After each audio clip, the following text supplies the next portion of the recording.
கண்ணெதிரே தோன்றினாள்.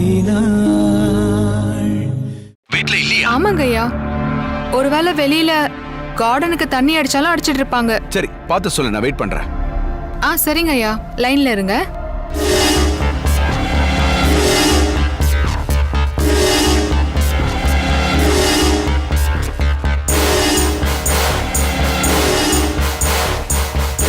ஐயா, அவங்க வெளியில இல்ல. வெளியில இல்லையா? அப்படின்னா இன்னைக்கு அவங்க வேலைக்கு வரல, அப்படிதானே? அப்படிதான் நினைக்கிறேன் ஐயா.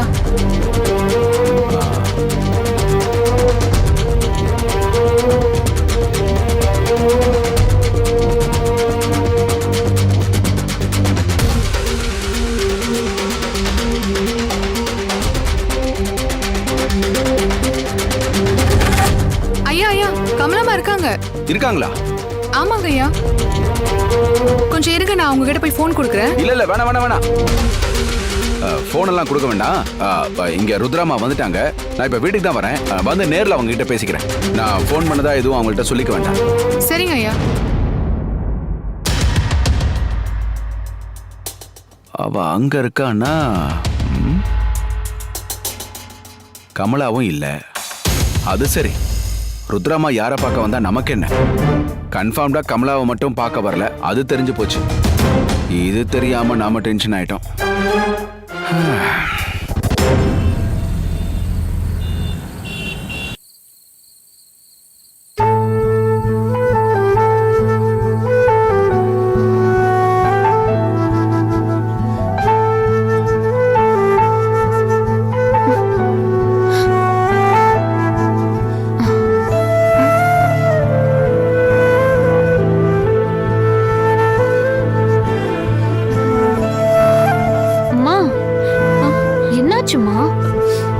என்ன தூக்கம் வரலையா? மா சொல்லுமா, உடம்புக்கு ஏதாவது முடியலையா? ஒன்னும் இல்லம்மா, ஒரு கெட்ட கனவு. அது நடந்துடக்கூடாதுன்னு ஒரு பயத்துல தாமா உட்கார்ந்துட்டு இருக்கேன். கவலைப்படாதம்மா, கடவுள் நமக்கு எப்பவுமே துணையா இருப்பாரு. நிம்மதியா படுத்து தூங்கு. சரிம்மா.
ருத்ராமா கிட்ட சேர்த்துடணும்.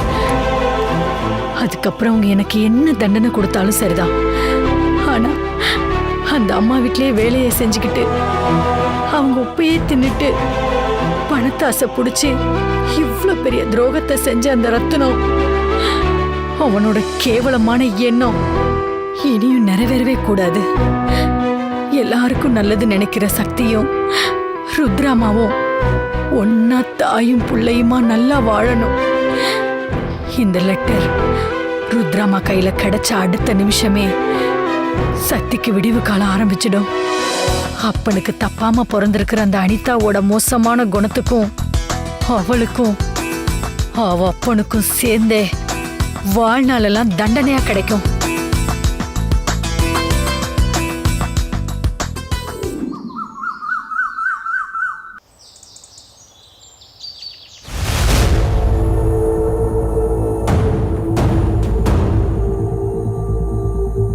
டே ரத்னம், எனக்கு பழசெல்லாம் ஞாபகத்துக்கு வந்துட்டா எல்லாத்தையும் ருத்ராமா கிட்ட சொல்லிடுவேங்கிற பயத்துல தானே நான் வேலை செஞ்ச ஹாஸ்பிட்டலுக்கு வந்து என்னை பத்தி விசாரிச்சிருக்க. நான் வர சொன்ன கோயிலுக்கு ருத்ராமா மட்டும் தனியா வந்திருந்தாங்கன்னா குழந்தைய மாத்த வச்சு நீ பண்ண துரோகத்தெல்லாம் நான் சொல்லியிருப்பேன். நீயும் கொடுக்க பிடிச்ச மாதிரி அந்த அம்மா பின்னாடியே வந்ததுனால நானும் கண்டுக்காம அங்கிருந்து வந்துட்டேன். இன்னைக்கு எல்லா உண்மையும் அவங்க கிட்ட சொல்ல போறேன்டா.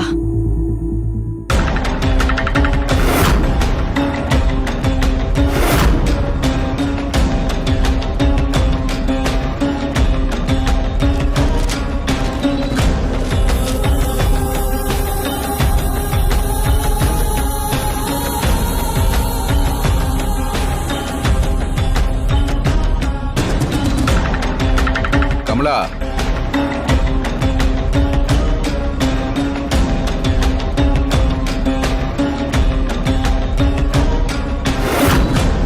என்ன என்னமோ புதுசா பாக்குற மாதிரி உத்து பாத்துட்டு வர?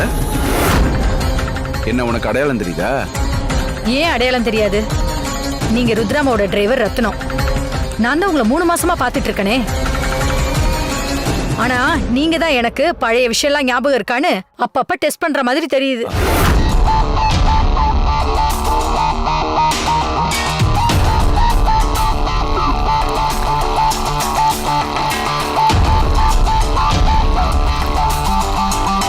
இல்லையே, இன்னைக்கு அவளுடைய பார்வையும் பேச்சும் ஒரு மார்க்கமா இருக்கே. அதுவும் இல்லாம பழைய விஷயங்கள்லாம் அவளுக்கு ஞாபகம் இருக்கான்னு நாம டெஸ்ட் பண்றோன்னு வேற சொல்லிட்டு போறா. என்னமோ சந்தேகமா இருக்கே.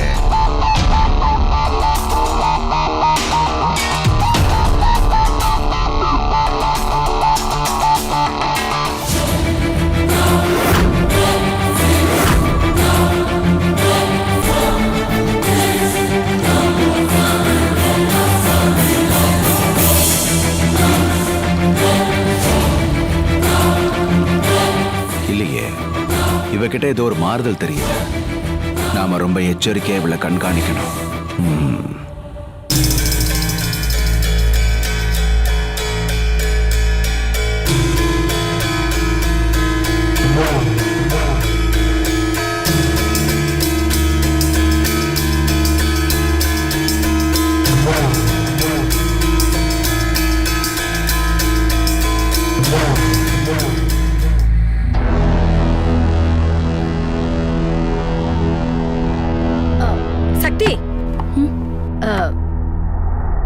என்னங்கம்மா? எங்க போற?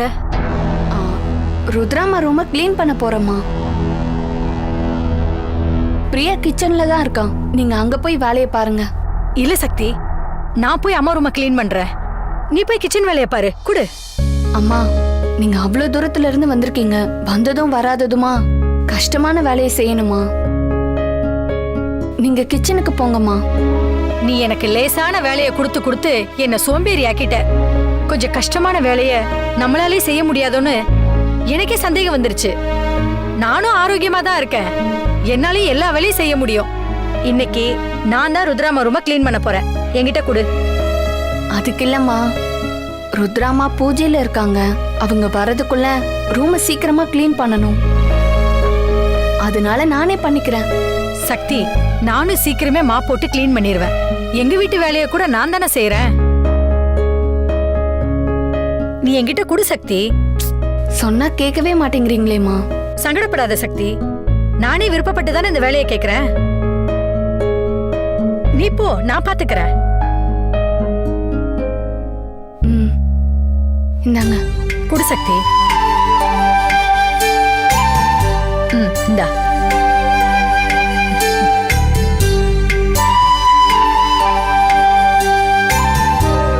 இனிமே நீ வேலைக்காரி இல்ல சக்தி, இந்த வீட்டோட எஜமானி. இன்னும் கொஞ்ச நேரத்துல நீதான் ருத்ராமாவோட சொந்த மகங்கிற உண்மை தெரிஞ்சிரும். நான் பண்ண பாவத்துக்கு விமோச்சனம் கிடைச்சிடும்.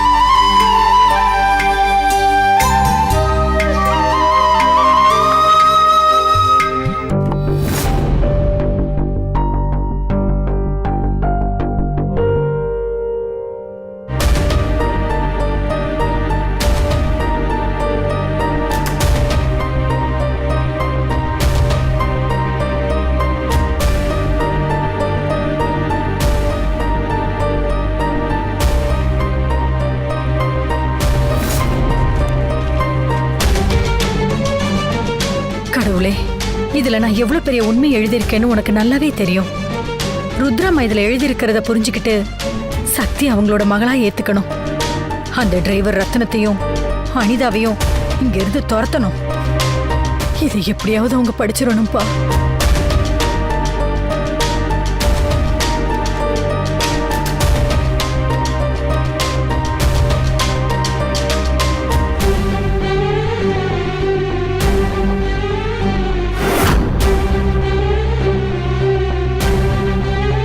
பெட் மேல ஃபைல் இருக்குன்னா அததான் ருத்ராமா பார்த்துட்டு இருந்திருப்பாங்க.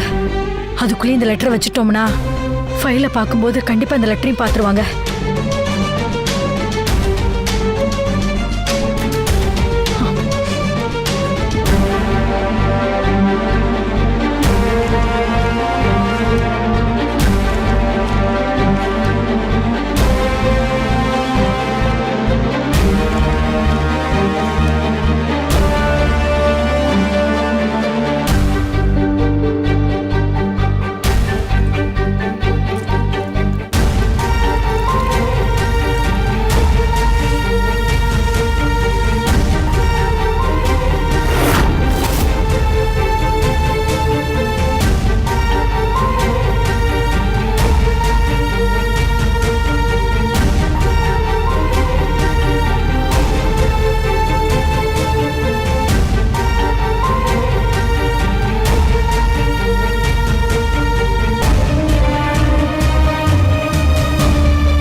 ருத்ராமாக்கு முள்ளங்கி சாம்பார்னா ரொம்ப பிடிக்கும்.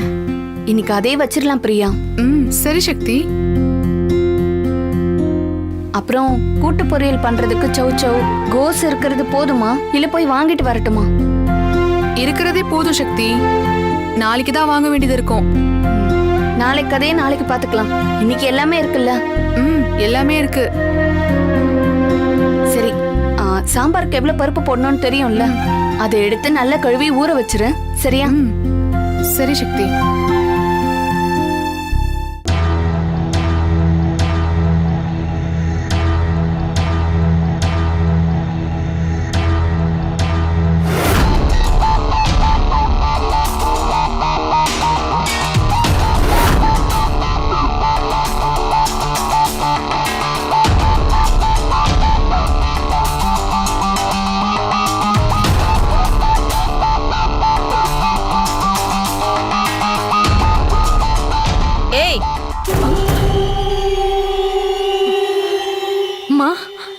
இங்க வா.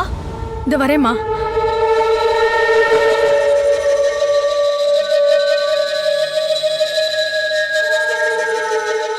ஏய், என்ன ருத்ரா ரூம்குள்ள ஏதோ அதிசயத்தை பார்த்த மாதிரி எட்டி எட்டி பார்த்துட்டு இருக்க? என்ன விஷயம்? அதெல்லாம் எதுவும் இல்லைங்கம்மா. ரூம்ல மாப் போட்டு கிளீன் பண்ண, அதை சரியா பண்ணிருக்கேன் நானு ஒரு முறை பார்த்துட்டு இருந்தேம்மா. ஆமா, இந்த வேலையெல்லாம் வழக்கமா சக்தி தானே பண்ணுவா. இன்னைக்கு என்ன புதுசா நீ பண்ணிட்டு இருக்க? இன்னைக்கு சக்தி தாமா கிளீன் பண்ண வந்துச்சு. நான் தான் நீ போய் கிச்சன் வேலையை பாரு, நான் போய் மாப் போடுறேன்னு சொல்லி வாங்கிட்டு வந்தேம்மா. இதே மாதிரி அவ எப்பவுமே கிச்சன்ல மட்டும் வேலை பார்த்துட்டு இருந்தா யாருக்கும் எந்த பிரச்சனையும் வராது. அவ கிச்சனை விட்டு தாண்டி வர்றதான் இங்க பிரச்சனையே. இங்க பாரு, இனிமே எப்பவுமே ருத்ரா ரூமையும் சிவா ரூமையும் நீ தான் கிளீன் பண்ணணும். சரிங்கம்மா. அது மட்டும் இல்ல, சிவாவுக்கு காஃபி குடுக்கறது கூட நீ தான் போய் கொடுக்கணும். அந்த சக்தி போய் குடுக்கவே கூடாது, புரிஞ்சுதா? சரிங்கம்மா. உன்னை இந்த வீட்டுக்கு வேலைக்கு கூட்டிட்டு வந்தது அவளா இருக்கலாம், ஆனா இங்க நீ இருக்கணுமா வேண்டாமான்னு முடிவு பண்ண வேண்டியது நானும் அனிதாவும் தான். அதனால நீ எப்பவுமே எங்களுக்கு விசுவாசமா தான் இருக்கணும், புரிஞ்சுதா? நல்லா புரிஞ்சுதுமா. நான் எப்பவுமே உங்க எல்லாருக்கும் விசுவாசமா தாமா இருப்பேன். அது இதெல்லாம் கிளீன் பண்ணி முடிச்சதும் என் ரூம்ல போய் கிளீன் பண்ணு. சரிங்கம்மா, பண்ணிடுறேங்கம்மா.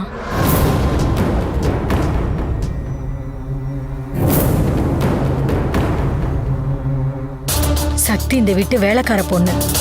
எங்க அந்த புள்ளையும் சிவா தம்பியும் லவ் பண்ணிருவாங்கன்னு பயந்து தானே சக்தி அந்த ரூமுக்கு போக கூடாதுன்னு நீங்க சொல்றீங்க. சக்திங்கிற அந்த தங்க கட்டிதாமா உங்க வீட்டு மருமக. சிவா தம்பிக்குனே பிறந்ததுதான் அந்த சக்தி. அந்த டிரைவர் பொண்ணு அனிதா கிடையாது.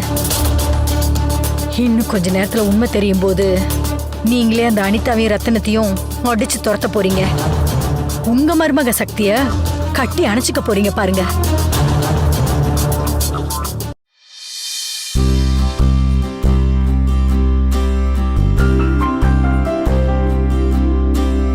சக்தி,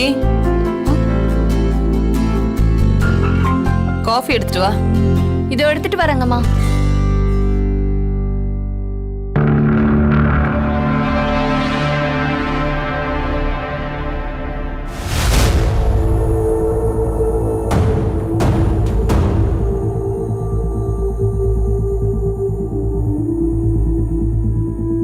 கமலா, அம்மா சொல்லுங்கம்மா. என் ரூமுக்குள்ள போனேன்னா பெட் மேல ஒரு ஃபைல் இருக்கும், அதை எடுத்துட்டு வந்து கொடு. சரிங்கம்மா, இதோ எடுத்துட்டு வரேங்கம்மா.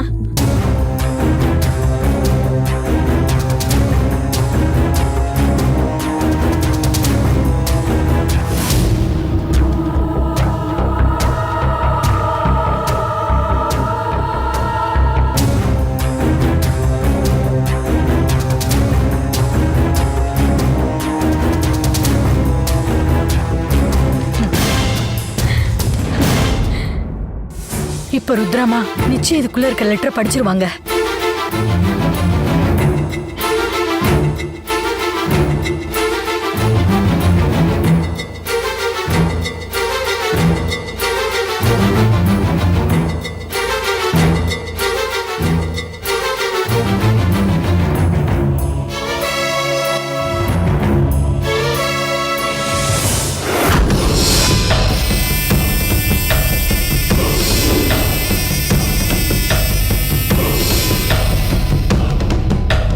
இவகிட்ட பெரிய மாற்றம் தெரியுது.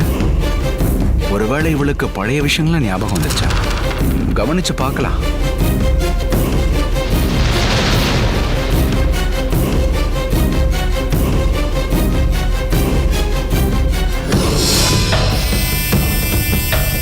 அம்மா, இந்தாங்கம்மா.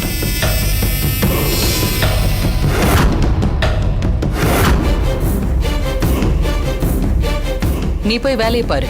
சரிங்கம்மா.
மருமகளை பணக்காரி ஆக்கணும்னு தானே இவ்ளோ பெரிய துரோகத்தை பண்ண.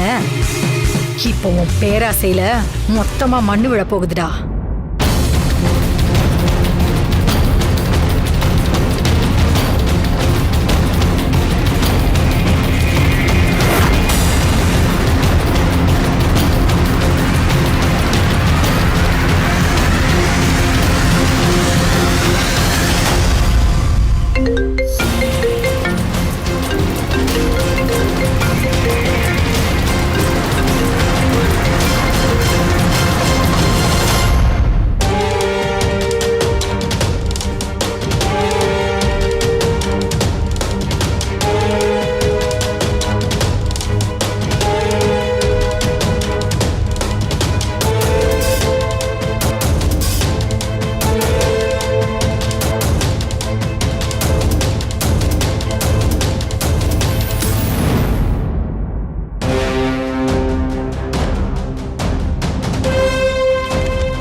ஐயோ,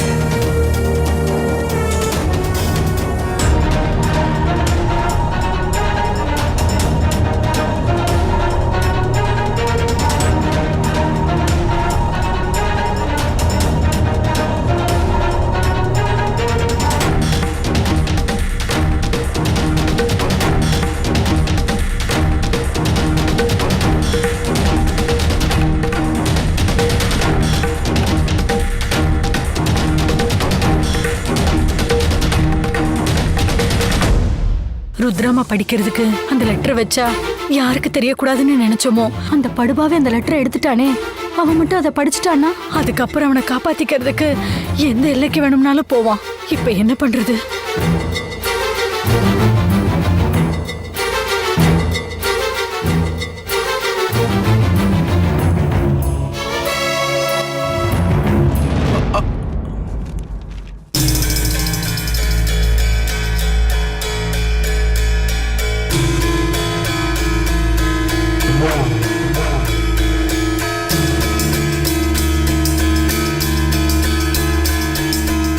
இது ருத்ராமா ஃபைல்ல இருந்த பேப்பர்.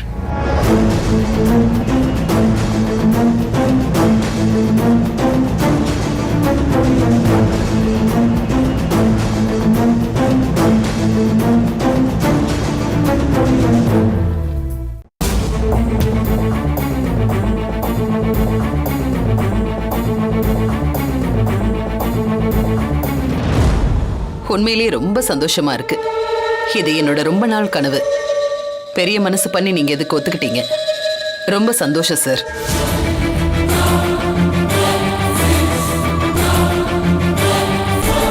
அம்மா,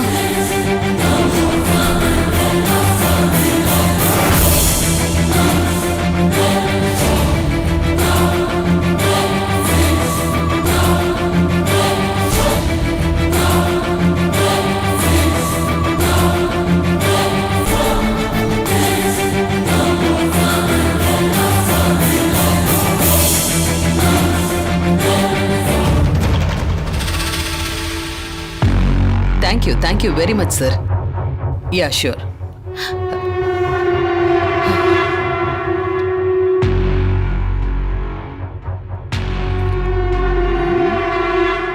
ரத்னம், அம்மா, ஆபீஸ்க்கு கிளம்பணும். கார் ரெடியா இருக்குல்ல? ஆ ரெடியா இருக்குமா? நான் வரேன், நீ போ. ஆ சரிங்கம்மா.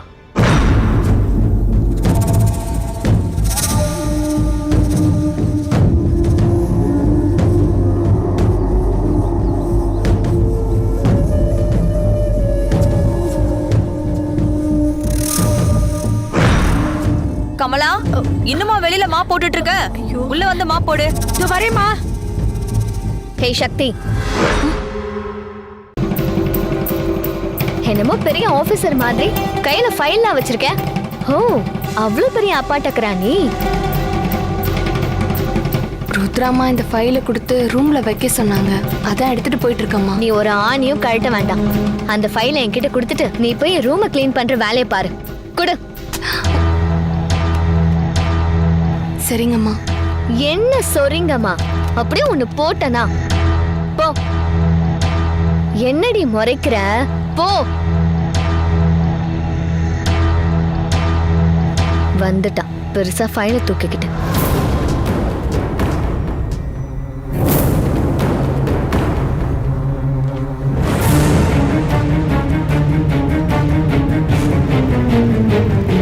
அச்சச்சோ,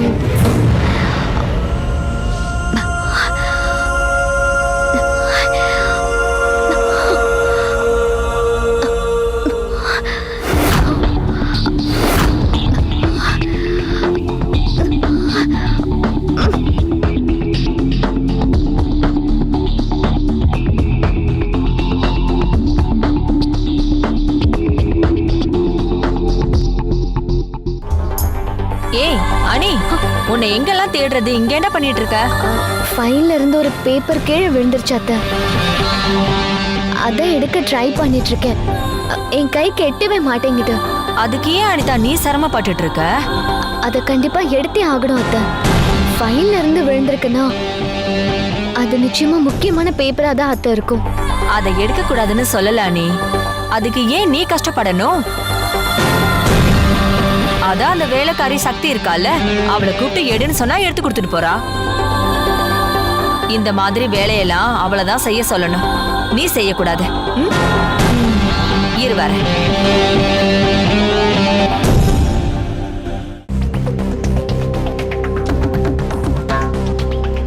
சக்தி, ஏ சக்தி. அம்மா இங்க வா. இதோ வரங்கம்மா.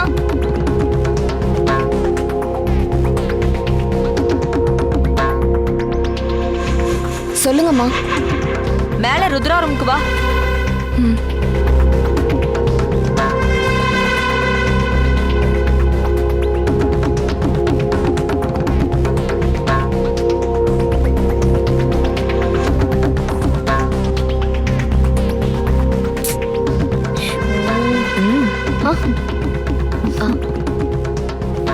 சொல்லுங்கம்மா. கபோர்டு கீழே ஏதோ பேப்பர் விழுந்துருச்சு, அதை எடுத்துக்கூட.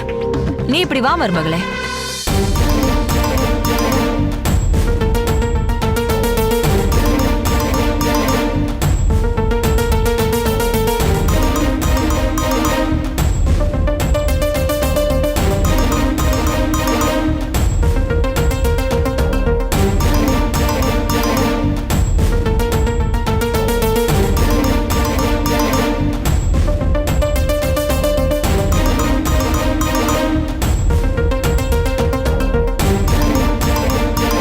கபோர்டு கீழே போன பேப்பரை எடுக்கிறதுக்கு உனக்கு இவ்வளவு நேரமா? அப்படி தடவிக்கிட்டே இருக்க, சீக்கிரம் எடு. கைக்கு பட்டும் படாம அந்த பேப்பர் இருக்குமா? நல்லா குனிஞ்சு வளைஞ்சு தேடு. அத நீ எடுத்து கொடுத்தே தான் ஆகணும். சரிங்கம்மா.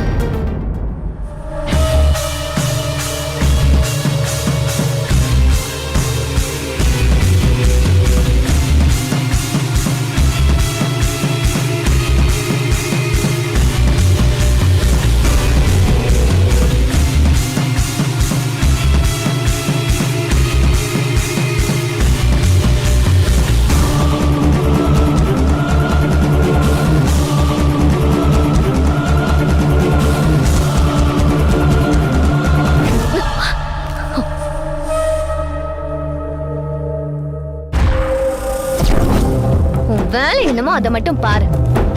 முதல்ல வெளியே போ.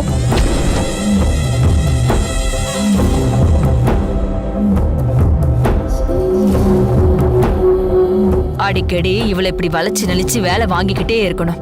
அப்பதான் இவளா அடங்குவா. சரி, அந்த பேப்பர்ல அப்படி என்னதான் இருக்கு? ஏதோ பாக்குறேன் அத்தை.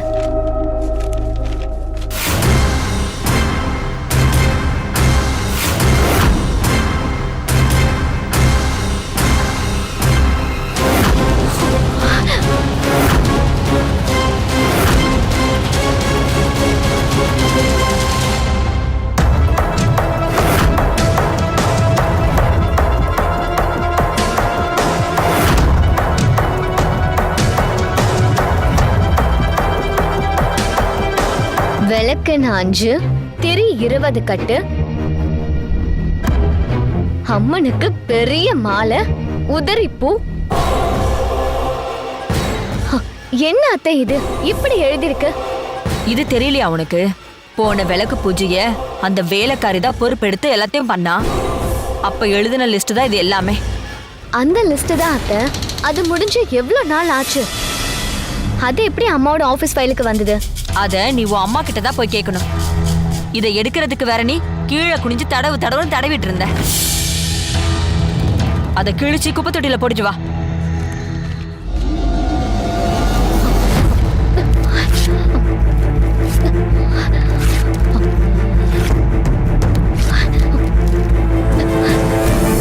வா.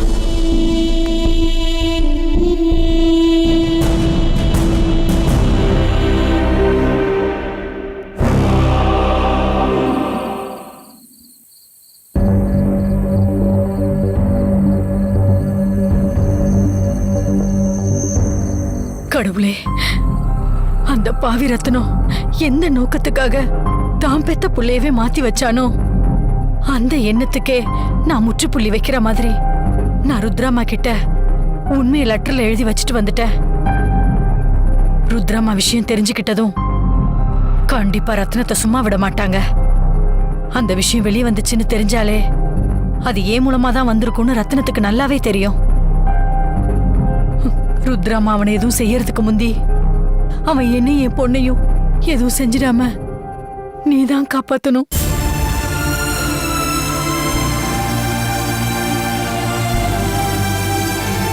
மா, என்னாச்சுமா? ஏமா எப்ப பார்த்தாலும் எதையோ பறி கொடுத்த மாதிரியே உட்காந்துட்டு இருக்க? முன்னெல்லாம் என்கிட்ட கலகலன்னு பேசுவ, இப்பெல்லாம் என்கிட்ட எதுவுமே பேச மாட்டேங்கிற. நான் உனக்கு பாரமா இருக்கேனாமா? அதெல்லாம் ஒண்ணும் இல்ல. உன்னை பத்தியும் உன் எதிர்காலத்தை பத்தியும் தான் அம்மா யோசிச்சுட்டு இருந்தேன். வேற ஒண்ணும் இல்லம்மா. சரி, நீ போய் தூங்கு, எல்லாம் சரியாயிடுமா? ம், சரிம்மா.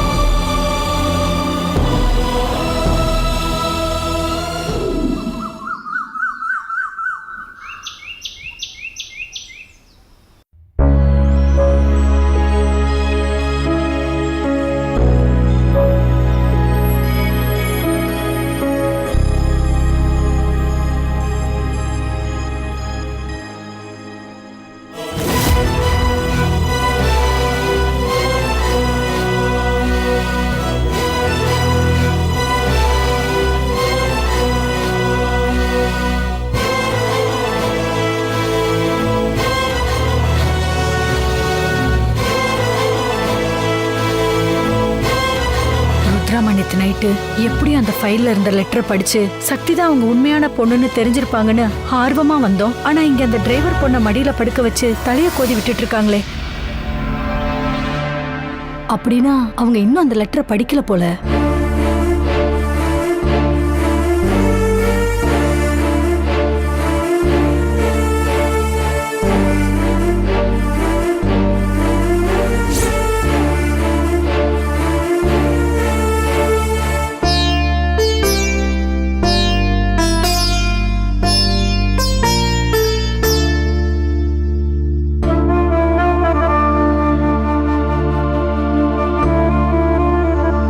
இவ்வளவு சொத்துக்கும் ஒரே வாரிசா இருக்க வேண்டிய ஒண்ணு அந்த பாவி ரத்னம் குழந்தையிலேயே என்கிட்ட இருந்து பிரிச்சிருக்கான். சொந்த வீட்லயே வேலைக்கார பொண்ணா வேலை செய்ய வேண்டிய நிலைமை என் பொண்ணுக்கு வந்துருச்சே. அத நினைக்க நினைக்க என் நெஞ்சே வெடிச்சிரும் போல இருக்கு.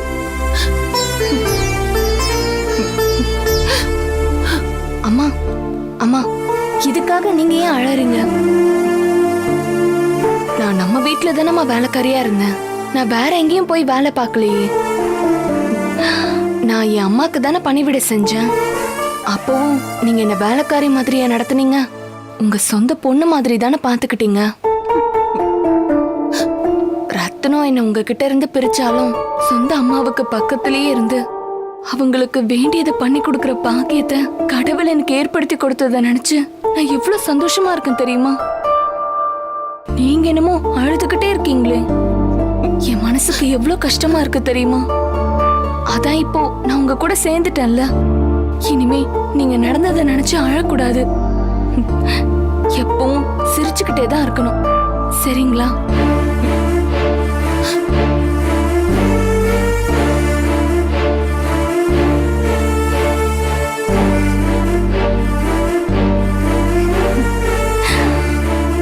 என் செல்லம்,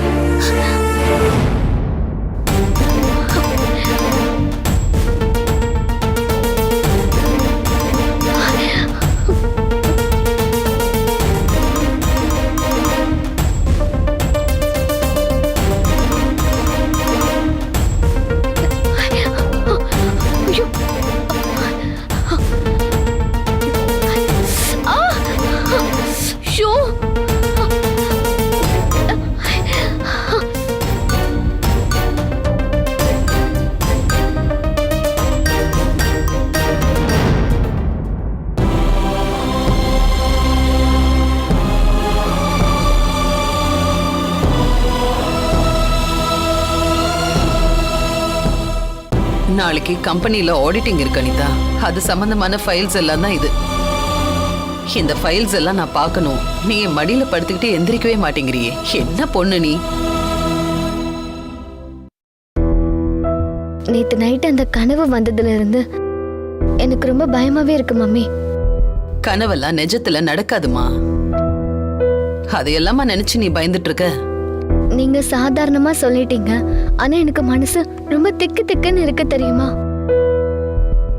நான் இதே மாதிரி உங்க மடியில படுத்திருக்கேன். வானத்துல இருந்து ஒரு பெரிய கை அப்படியே கீழே இறங்கி வந்து லபக்குன்னு என்ன பிடிச்சு மேல தூக்கிட்டு போயிடுச்சு மம்மி. என்ன விடு விடுன்னு நான் கத்துறேன். நீங்களும் என் பொண்ணு என்கிட்ட கொடுத்துறேன்னு கத்துறீங்க. ஆனா அந்த கை என்ன மேல தூக்கிட்டு போய்கிட்டே இருந்துச்சு. கடைசியில நீங்க ஒரு புள்ளி மாதிரி என் கண்ணுல இருந்து அப்படியே மறைஞ்சிட்டீங்க. அத நினைச்சாலே எனக்கு நடுக்கமா இருக்கு மம்மி. இத பாரு, கனவுல வேணா அப்படி நடந்திருக்கலாம். ஆனா நிஜத்துல என் பொண்ணு என்கிட்ட இருந்து எந்த சக்தியாலையும் பிரிக்க முடியாது. தைரியமா இரு மம்மி. நீங்க இப்படி சொன்னதும் தான் எனக்கு அந்த பயமே விலகி இருக்கு. ரொம்ப தேங்க்ஸ் மம்மி.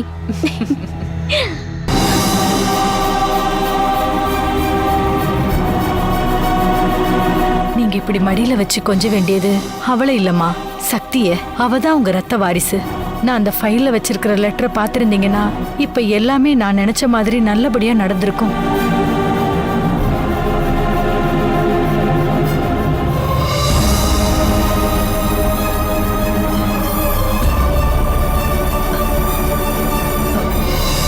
வணக்கங்கம்மா.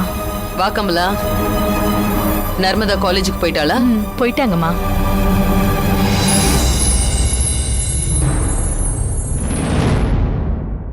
என்ன கமலா, இன்னைக்கு நீ ரொம்ப டல்லா இருக்கிற மாதிரி தெரியுது. டல்லாலாம் இல்லம்மா, நான் எப்பவும் போலதான் இருக்கேன். இந்த பொம்பளை எப்பவுமே நோய் வந்த கோழி மாதிரி தான் மம்மி இருக்காங்க. இவங்களை பார்த்தாலே எனக்கு ஒரு மாதிரியா இருக்கு. அனிதா, என்ன பேச்சு இதெல்லாம்? இவ்வளவு நேரம் ஒரு குழந்தை மாதிரி தானே இருந்த, இப்ப ஏதோ சாத்தான் புகுந்த மாதிரி இப்படி பேசுற? இதெல்லாம் ரொம்ப தப்பு. மம்மி, நான் உண்மையதான் மம்மி சொன்னேன். அந்த பொம்பளை முகத்தை நல்லா உத்து பாருங்க, உங்களுக்கே புரியும். அனிதா, இப்படி ஒவ்வொருத்தர் முகத்தையும் பார்த்து குறை சொல்றதா இருந்தா ஓ முகத்தை பார்த்து கூட 1000 குறை சொல்லலாம். என் முகத்தை பார்த்தும் 1000 குறை சொல்லலாம். நம்ம கிட்ட பணம் இருக்கு, நல்லா ட்ரெஸ் பண்றோம், நல்லா வாழறோம். அதுக்காக நம்ம கிட்ட எந்த குறையும் இல்லைன்னு அர்த்தம் கிடையாது. நாகரிகம் கருதி மத்தவங்க இத நம்ம கிட்ட சொல்றது இல்ல, அவ்வளவுதான். அத புரிஞ்சுக்கோ முதல்ல.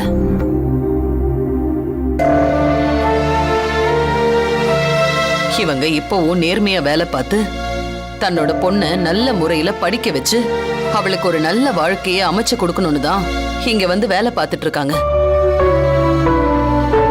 நாம அதுக்கு மதிப்பு கொடுத்து அவங்கள நல்ல விதமா நடத்தணுமே தவிர இப்படி மனசு நோகுற மாதிரி பேசக்கூடாது.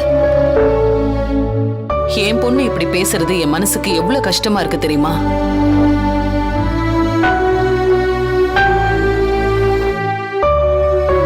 This is the first and last, Anitha. இனிமே நீ இந்த மாதிரி எல்லாம் பேசாத. மத்தவங்கள மதிக்க கத்துக்க, ஓகே? எதுக்கு எடுத்தாலும் வேலைக்காரங்களுக்கு வக்காலத்து வாங்கி நீங்க தான் மம்மி என் மனசை கஷ்டப்படுத்திட்டே இருக்கீங்க. அனிதா, நான் சொன்னது புரிஞ்சுதா? Okay mummy.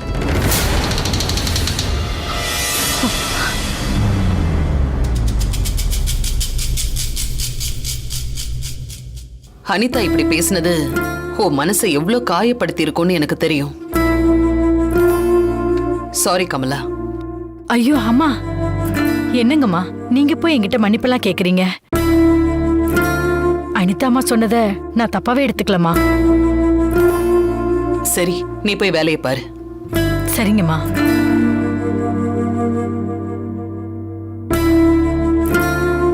அனிதா நல்லா தான் பேசுறா.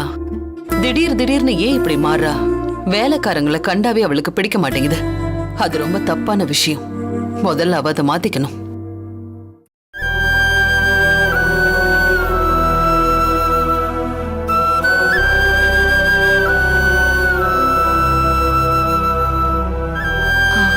அனிதாம்மா உங்களை பத்தி இப்படி சொன்னது தப்புதான்.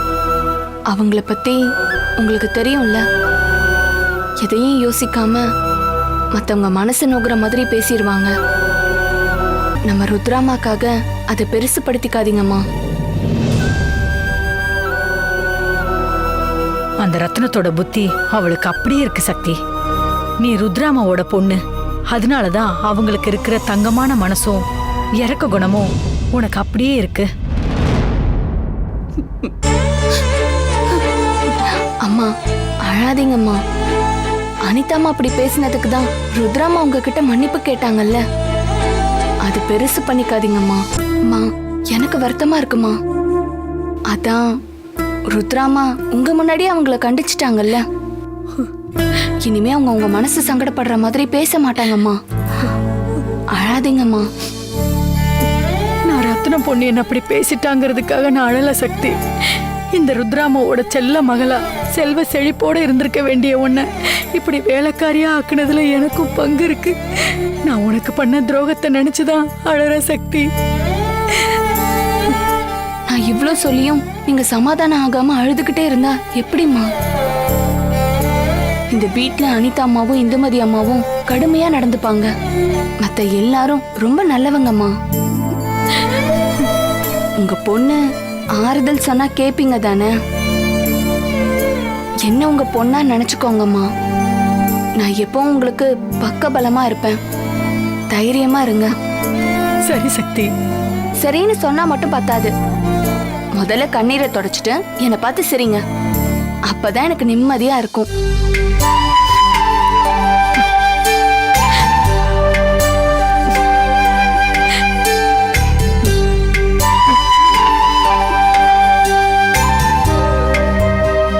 நீங்க சிரிச்சதும் எவ்வளவு அழகா இருக்கீங்க தெரியுமா? எங்க கமலாம்மா எப்பவும் சந்தோஷமா இருக்கணும். சரியா? சரி சக்தி. சக்தி, இப்ப நான் சொல்றத நம்புவியான்னு எனக்கு தெரியாது. ஆனா நான் உனக்கு சொல்ல போறது கண்டிப்பா நடக்கும். என்னங்கம்மா அது? கூடிய சீக்கிரமே நீ மிகப்பெரிய கோடீஸ்வரி ஆக போற.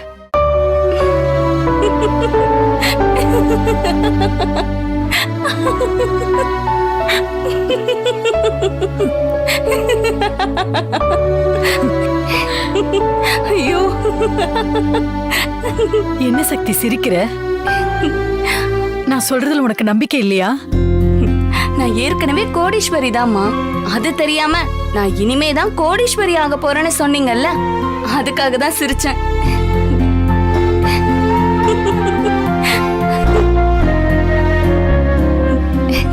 என்னங்கம்மா புரியலையா? ருத்ராமா அவங்க சொந்த பொண்ணு அனிதா அம்மாவுக்கு அவங்க மனசுல என்ன இடம் கொடுத்திருக்காங்களோ அதே இடம் எனக்கும் கொடுத்திருக்காங்க. அவங்க சொத்து மொத்தத்துக்கும் அனிதாமா வாரிசா இருக்கலாம். ஆனா அவங்க புனிதமான மனசுல என்னையும் அவங்க மகஸ்தானத்துல வச்சு பாக்குறாங்கல்ல. அப்போ நானும் கோடீஸ்வரி தானே? நீங்களே சொல்லுங்க. ஆமா சக்தி, நீ சொன்னது சரிதான். ஆனா நான் சொன்னது கண்டிப்பா நடக்கும். உங்களுக்கு என் மேல ரொம்ப பிரியம்மா, அதனாலதான் இப்படி எல்லாம் சொல்றீங்க. ருத்ராமா காலம் வரைக்கும் அவங்களுக்கு நான் விசுவாசமா இருக்கணும். அதான் என் விருப்பம், ஆசை எல்லாமே.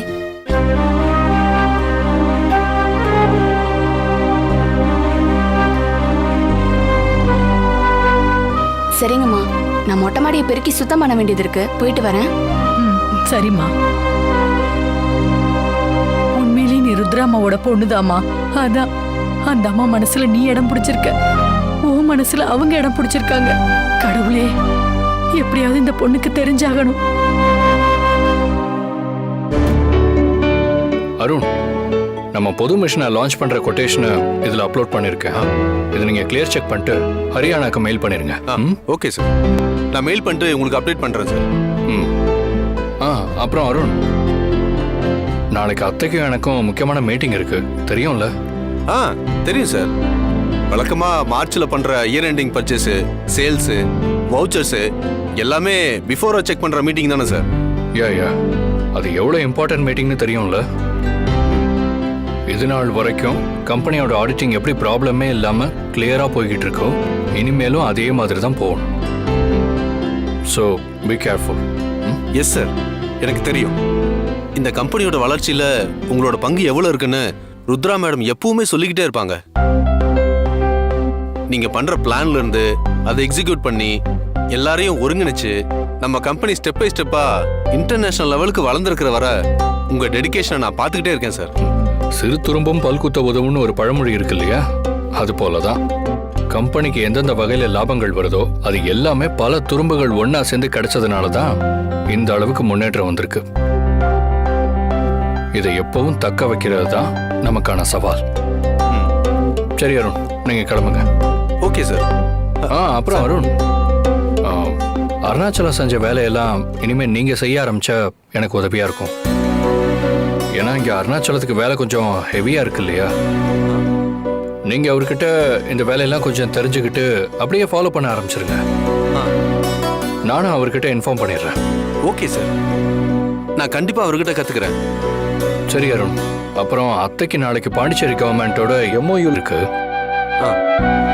அதை பத்தி எல்லா அப்டேட்டட் டீட்டெயில்ஸும் அருணாச்சலத்துக்கிட்ட டிஸ்கஸ் பண்ணிட்டு எனக்கு ஒரு காப்பி அனுப்பிடுங்க. நான் அதை ஃபைனல் பண்ணதுக்கப்புறம் அதை ப்ராப்பராக ரெடி பண்ணிடுங்க. ஓகேவா? ஓகே சார், நான் உடனே நீங்க கேட்ட மாதிரி ரெடி பண்ணிட்டு உங்களுக்கு அப்டேட் பண்றேன் சார். ஓகே, நான் கிளம்புறேன் சார்.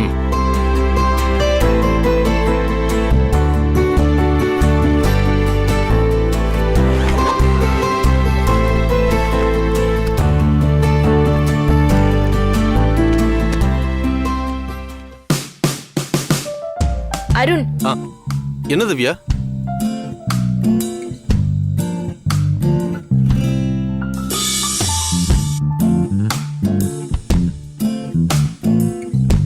சொல்லுங்க திவ்யா, என்ன விஷயம்? ஓ, அப்ப வேணாமா? என்னது வேணாமா? இந்த ஃபைல் வேணாமான்னு கேட்டேன்.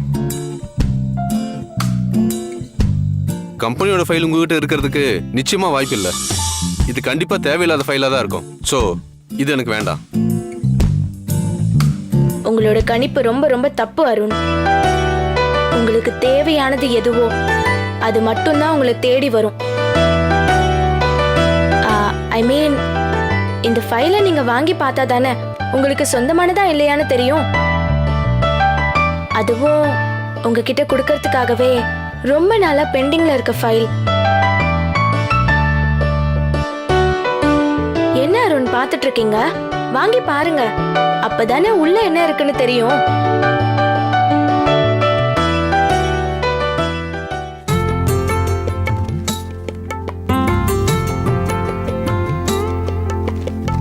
நான் தான் சொன்னேனே, இது நிச்சயமா யூஸ்லெஸ் ஃபைல் தானே.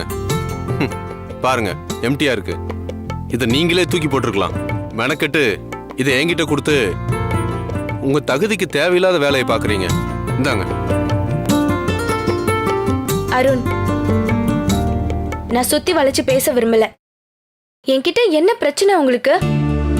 என்ன என் விஷயத்துல கன்சிடர் கூட பண்ண விரும்பாம ஏன் என்ன ஒதுக்கி வைக்கிறீங்க? இல்ல, நான் ஒதுக்கி வைக்கல திவ்யா, ஒதுங்கி போறேன். எனக்கான எல்லை கம்பெனியோட எல்லா இடத்துலயும் இருக்கு. ஆனா உங்க வீட்டுல இந்த ஹால் வரைக்கும் தான் இருக்கு. நான் எப்பவுமே அபிஷியல் லிமிட்ல கௌரவமா நிக்க விரும்புறேன். ஆனா நீங்க தான் என்ன பர்சனல் லிமிட்ல கனெக்ட் பண்ணிக்க ட்ரை பண்றீங்க. கம்பெனில ஒர்க்கரா இருக்கிறவன் ஃபேமிலியில மெம்பரா இருக்க முடியாது. அதுல என்ன தப்பு அருண்? உங்க குவாலிஃபிகேஷனுக்கு கம்பெனில எங்க அத்தை நல்ல பொசிஷன் கொடுத்திருக்காங்க. அத ப்ரௌடா ஏத்துக்கிறீங்க. உங்க நல்ல மனசுக்கு ஏன் இதயத்துல இடம் கொடுத்தா அத மதிக்க கூட மாட்டேங்கிறீங்க. ஏன் அருண்? சிம்பிள் திவ்யா, நீங்க எம்டி ஃபேமிலி. நான் உங்ககிட்ட மரியாதையை மட்டும் தான் நடந்துக்க விரும்புறேன், உரிமையா இல்ல. ஓ, அப்ப காதல் அவமரியாதையா? உரிமை தன்மான குறைச்சலா? என்ன அருண், நீங்களே என்னவோ நினைச்சிட்டு என்ன அவாய்ட் பண்றீங்களே.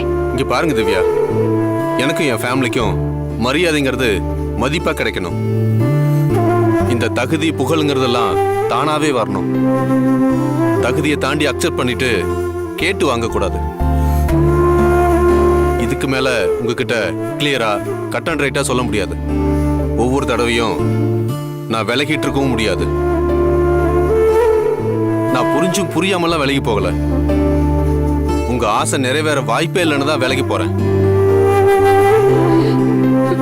என் குடும்பம் எனக்கு எவ்வளவு முக்கியமோ அதே அளவு உங்க குடும்பமும் முக்கியம். அதோட கௌரவம் கூட எனக்கு ரொம்ப ரொம்ப முக்கியம். இனியும் நீங்க பிடிவாதமா இருந்தீங்கன்னா அது நம்ம ரெண்டு குடும்பத்துக்கும் நல்லதில்ல. இதை நீங்க புரிஞ்சு நடந்துப்பீங்கன்னு நான் நம்புறேன். வரேன்.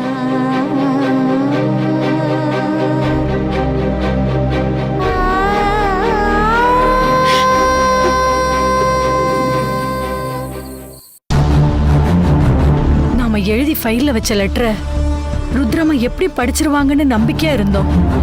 ஆனா இன்னும் அவங்க அந்த ஃபைலை எடுத்து பார்க்கவே இல்லை. இப்ப என்ன பண்றது?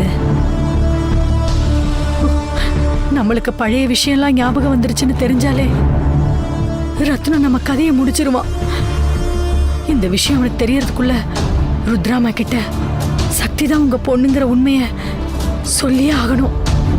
அவங்க தனியா இருக்கிறப்ப இந்த விஷயத்த சொல்லிடலான்னு பார்த்தா அந்த நேரத்துல யாராவது வந்துடுறாங்க. சொல்ல முடியாமலே போயிருது. வெளியில போயிருக்கிற ருத்ராமா வீட்டுக்கு வந்ததும் நம்ம வீட்டுக்கு போறதுக்குள்ள இந்த உண்மையை எப்படியாவது அவங்க கிட்ட சொல்லிடணும்.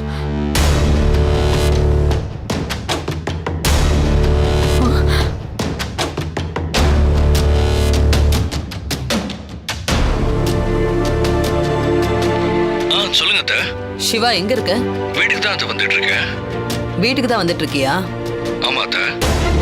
நான் சொன்ன ஆடிட்டிங் ஃபைல்ஸ் எல்லாம் எடுத்துட்டு தானே வர? ஃபைல்ஸ் எல்லாம் எடுத்துட்டு வரேன் அத்தை. சரி, ஓகே அத்தை.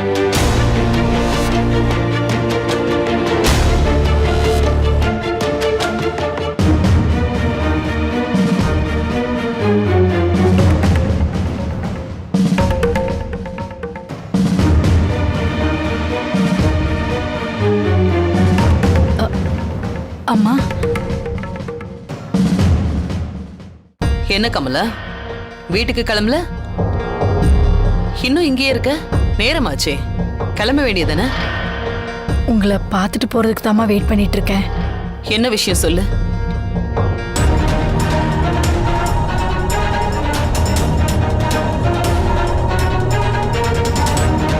நான் உங்ககிட்ட ஒரு முக்கியமான விஷயம் சொல்லணும்.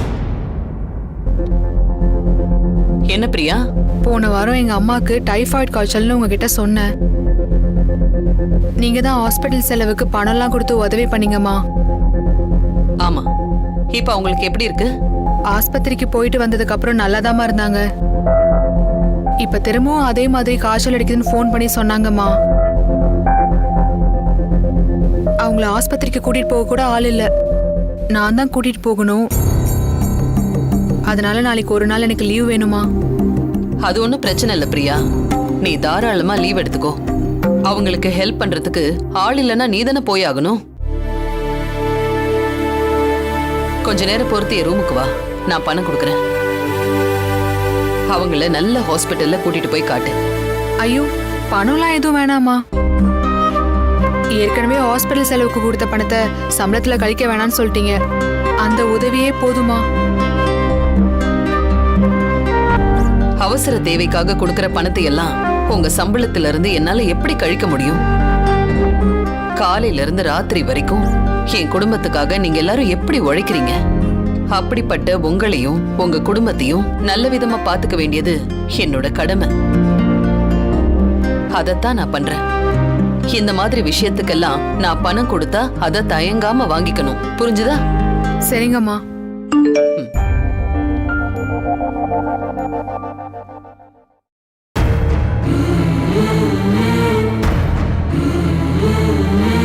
யார் எந்த நிலைமையில இருந்தாலும் கஷ்டம் பிரச்சனைன்னு உங்ககிட்ட வந்து நின்னா கருணை உள்ளத்தோட உதவி செய்யறவங்களுக்கு நான் மிகப்பெரிய துரோகத்தை பண்ணிட்டேமா. உங்க உண்மையான வாரிசு இந்த வீட்டுல வேலைக்காரியா வேலை செஞ்சிட்டு இருக்கு.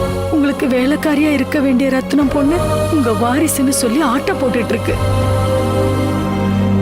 உங்களுக்கு இருக்கிற தங்கமான மனசு உங்க பொண்ணு சக்திக்கு அப்படியே இருக்குமா. ஆனா அந்த அனிதாவுக்கு அவளோட அப்பம் புத்தி அப்படியே இருக்கு. சொல்லு கமலா, என்ன விஷயம்? அம்மா, நான் இப்ப சொல்ல போற விஷயம் என்னன்னா, மம்மி,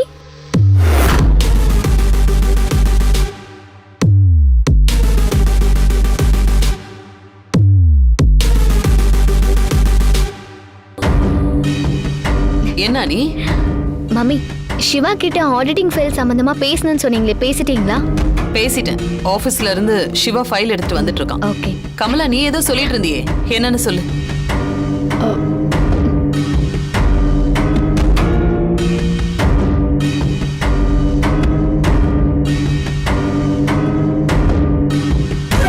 என்ன கமலா அமைதியாயிட்ட? என்கிட்ட என்ன சொல்லணுமோ சொல்லு. என்னாச்சு மம்மி? என்கிட்ட ஏதோ சொல்லணும்னு சொன்னாங்க, ஆனா என்னன்னு கேட்டா தயங்கிக்கிட்டே இருக்காங்க. ஹலோ, என்ன விஷயம்? சொல்ல வந்த விஷயத்த பட்டுன்னு சொல்லிட்டு போய்கிட்டே இருக்கணும். அனாவசியமா என் மம்மியோட நேரத்தை வேஸ்ட் பண்ணக்கூடாது. சொல்லு. அனி, இதுக்காக அவங்க மேல கோவம் எல்லாம் படக்கூடாது. நீ பொறுமையா இரு. இல்ல மம்மி. அனி, நான் கேட்டுக்கிறேன். கமலா, எதுவா இருந்தாலும் தைரியமா சொல்லு. என்ன?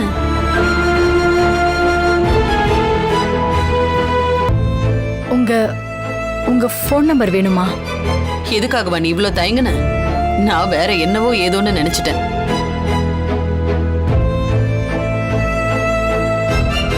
நான் உண்மையதாமா சொல்ல வந்தேன். அதுக்குள்ள உங்களோட போலி வாரிசு பக்கத்துல வந்து உட்காந்துட்டா. சரி, என் ஃபோன் நம்பரை ஏன் கேக்குற? எதுவா இருந்தாலும் நீ என்கிட்ட நேரடியாவே பேசலாமே. என் பொண்ணுதான் உங்க நம்பர் கேட்டாமா. அவ காலேஜ் போயிட்டு வர்றப்ப எதுவும் பிரச்சனை அது இதுன்னா உங்ககிட்ட உதவி கேட்கலான்னு வாங்கிட்டு வர சொன்னாமா. அதுவும் நல்ல விஷயம்தான். இந்த காலத்துல பொம்பளை பிள்ளைங்களுக்கு எங்க இருந்து எப்படி ஆபத்து வரும்னே சொல்ல முடியாது.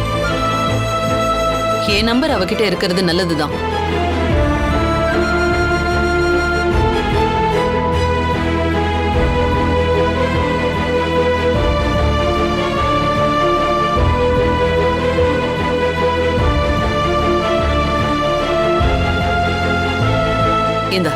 இதான் என் நம்பர். ரொம்ப நன்றிங்கம்மா. அவ்வளவுதானே? வேற ஏதாவது இருக்கா? இல்லைங்கம்மா. சரி கிளம்பு, போயிட்டு காலையில வா. ம், சரிங்கம்மா.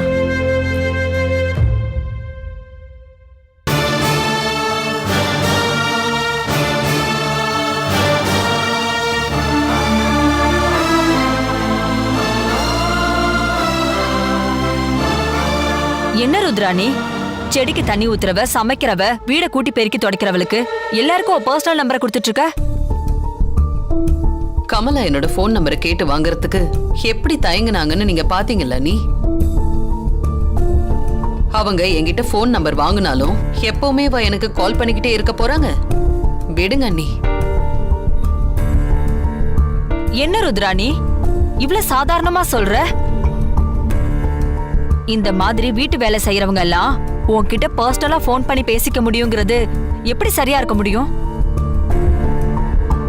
நீ எவ்வளவு பெரிய விஐபி, உன் கௌரவம் என்ன, அந்தஸ்து என்ன? இந்த மாதிரி ஆளுங்களுக்கெல்லாம் உன் நம்பரை கொடுத்தா அவங்க மதிப்பாங்களா? அத்தை சொல்றது கரெக்ட் தான் மாமி. யாரை எங்க வைக்கணும், அவங்களுக்கு எது தெரியணும் எது தெரியக்கூடாது நாம தான் முடிவு பண்ணணும். அந்த பொம்பளைக்கு உங்க போன் நம்பரை கொடுத்துருக்கவே கூடாது மாமி. அனிதா, கமலாவுக்கு நான் ஃபோன் நம்பரை கொடுத்தத நீயும் அண்ணியும் கௌரவ குறைச்சலா பாக்குறீங்க. ஆனா நான் அதை பாதுகாப்பா தான் பாக்குறேன். நீங்களே கொஞ்சம் யோசனை பண்ணி பாருங்க. கமலாவும் அவங்க பொண்ணும் தனியா வாழ்ந்துட்டு இருக்காங்க. எந்த ஆண் துணையும் கிடையாது. அவங்க 2 பேருக்கும் எப்பவும் ஒரு பாதுகாப்பு இருக்கணும்ல. இப்போ அவங்க கிட்ட என் நம்பர் இருக்கிறதுனால நமக்கு ஏதாவது ஒண்ணுன்னா உடனே ருத்ராமாவுக்கு ஃபோன் பண்ணி சொன்னா அவங்க நம்மள ஆபத்துல இருந்து காப்பாத்துவாங்கங்கிற ஒரு நம்பிக்கை இருக்கும்ல. அதுக்காக தான் என்னோட நம்பரை கொடுத்தேன். இதுல கௌரவம் பார்க்க என்ன இருக்கு? நீ இப்படி சொல்லி சொல்லியே வேலைக்காரங்களுக்கெல்லாம் ஓவரா இடம் கொடுத்து வச்சிருக்க. இதுக்கெல்லாம் ஒரு நாள் இல்ல ஒரு நாள் நிச்சயமா வருத்தப்படுவ. நீ பண்றது எதுவுமே எனக்கு சரியா படல ருத்ரா, அவ்வளவுதான் சொல்லுவேன். நீங்க நினைக்கிற மாதிரி எல்லாம் எந்த பிரச்சனையும் வராத நீ. இதுக்கு மேல உன் பாடு. உன் குணம் தெரிஞ்சும் அந்த வேலைக்காரிய பத்தி உன்கிட்ட தேவையில்லாம பேசிட்டு இருக்கேன் பாரு. நான் இப்ப உன்கிட்ட பேச வந்த விஷயமே வேற. நாளைக்கு என் அக்கா பொண்ணு ரோகிணிக்கு கல்யாணம். அதுக்கு நீ வரதானே? ஆமால, நாளைக்கு தானே ரோகிணியோட கல்யாணம். பாத்தியா, நான் சொல்லிதான் இந்த விஷயமே உனக்கு ஞாபகத்துல வருது. அத கூட மறந்து போயிட்டல்ல? அப்படியெல்லாம் இல்ல நீ. நாளைக்கு கம்பெனில ஆடிட்டிங் இருக்கு. அது சம்பந்தமான ஃபைல்ஸ பாக்குறதுலயே நான் கவனமா இருந்துட்டேனா, அதான் இப்ப நான் ஞாபகப்படுத்திட்டேன்ல. நாளைக்கு காலையில நாம எல்லாரும் மொத்தமா சேர்ந்து கிளம்பிடலாம். என்னால எப்படி நீ வர முடியும்? நாளைக்கு கம்பெனியோட ஆடிட்டிங் இருக்கே. நான் கண்டிப்பா அங்க இருந்தாகணும். அது முடிஞ்சதும் புதுச்சேரியில நாம ஆரம்பிக்க போற புது கம்பெனிக்கு அந்த கவர்மெண்டோட ஒரு MOUல சைன் போடணும். அது ரெண்டுமே ரொம்ப முக்கியமான வேலை நீ. என்னால அதை அவாய்ட் பண்ணிட்டு வர முடியாது. என்ன ருத்ரா இப்படி சொல்ற? ரொம்ப வருஷம் பொறுத்து எங்க வீட்ல நடக்கிற நல்ல காரியம், இதுக்கு நீ வராம எப்படி? டே சிவா, நீயே சொல்லு சிவா, உங்க அத்தை கல்யாணத்துக்கு வரமாட்டாங்களாம்? ஆடிட்டிங் நடக்கிறப்ப அத்தை கண்டிப்பா இருந்தே ஆகணும். புதுச்சேரி கவர்மெண்டோட MOUல சைன் போடுறதுக்கு அத்தை கட்டாயம் போகணும். அதனால நாங்க 2 பேரும் கல்யாணத்துக்கு வர முடியாது. நீங்க எல்லாரும் போயிட்டு வாங்க. எங்க வீட்டுல நல்ல காரியம் நடக்கிற அன்னைக்குதான் உனக்கும் உங்க அத்தைக்கும் எல்லா வேலையும் வரும்.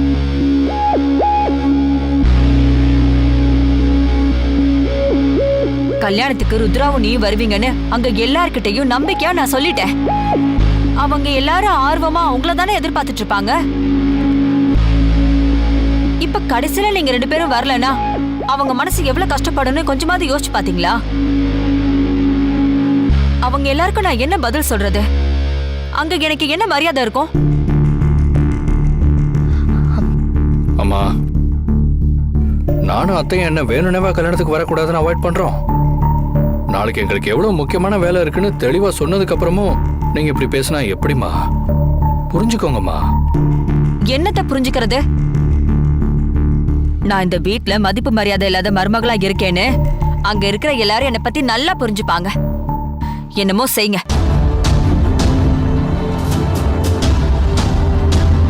என்ன நீங்களே இப்படி பேசுறீங்களே? இந்த கல்யாணத்துல கலந்துக்கணும்னு உங்களை விட நான் தான் ஆர்வமா இருந்தேன்னு உங்களுக்கே நல்லா தெரியும். அந்த டேட்ல இந்த 2 மீட்டிங்கும் ஒரே சமயத்துல வரும்னு நான் எதிர்பார்க்கல. மேரேஜுக்கு வர முடியலையேங்கிறது எனக்கும் வருத்தமா தான் இருக்கு. ஒண்ணு பண்ணுங்களேன், என் சார்பா உங்க மருமகளை கூட்டிட்டு போங்களேன்.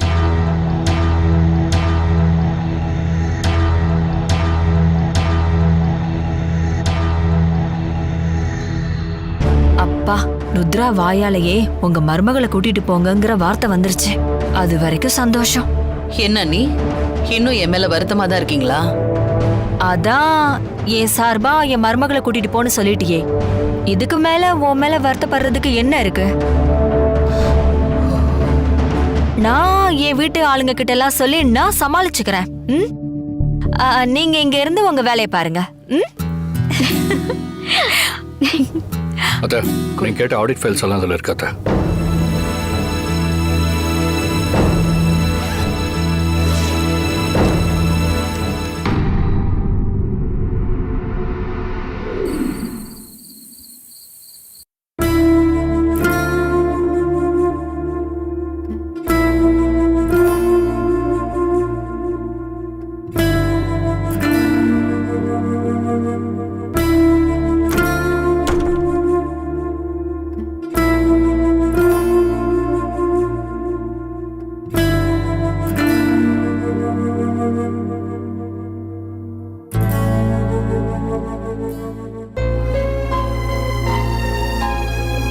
என்ன நர்மதா, என்னாச்சு?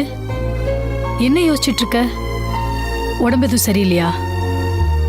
இல்லம்மா, கொஞ்சம் தலை வலிக்கிற மாதிரி இருக்கு. எக்ஸாம் வேற நெருங்கிட்டு இருக்கு. இதுல இது வேற. எக்ஸாம பத்தி நினைச்சு கவலையா, இல்ல தலைவலியில எப்படி எக்ஸாம்க்கு படிக்கிறதுன்னு கவலையா? என்ன நர்மதா? ரெண்டுமே காரணம் இல்லம்மா, ஆனா வேற ஒரு பிரச்சனை. அத நினைச்சுதான் டென்ஷன்ல தலை வலிக்குது. ஆனா இதுக்கு மாத்திரை போட்டு சரி பண்ணிடுவேன்.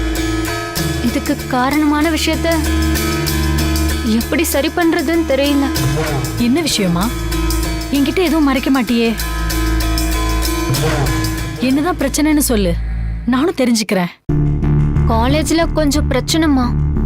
கூட படிக்கிற பசங்களை ரொம்ப நல்லவங்கன்னு சொன்னியேமா. மற்ற காலேஜ்ல இருக்கிற மாதிரி ராகிங், கேலி, கிண்டல்னு இல்லாம எல்லாருமே ரொம்ப நல்ல மாதிரி பழகுறாங்கன்னு நீதானம்மா சொன்ன? ஆமாமா, அது உண்மைதான்.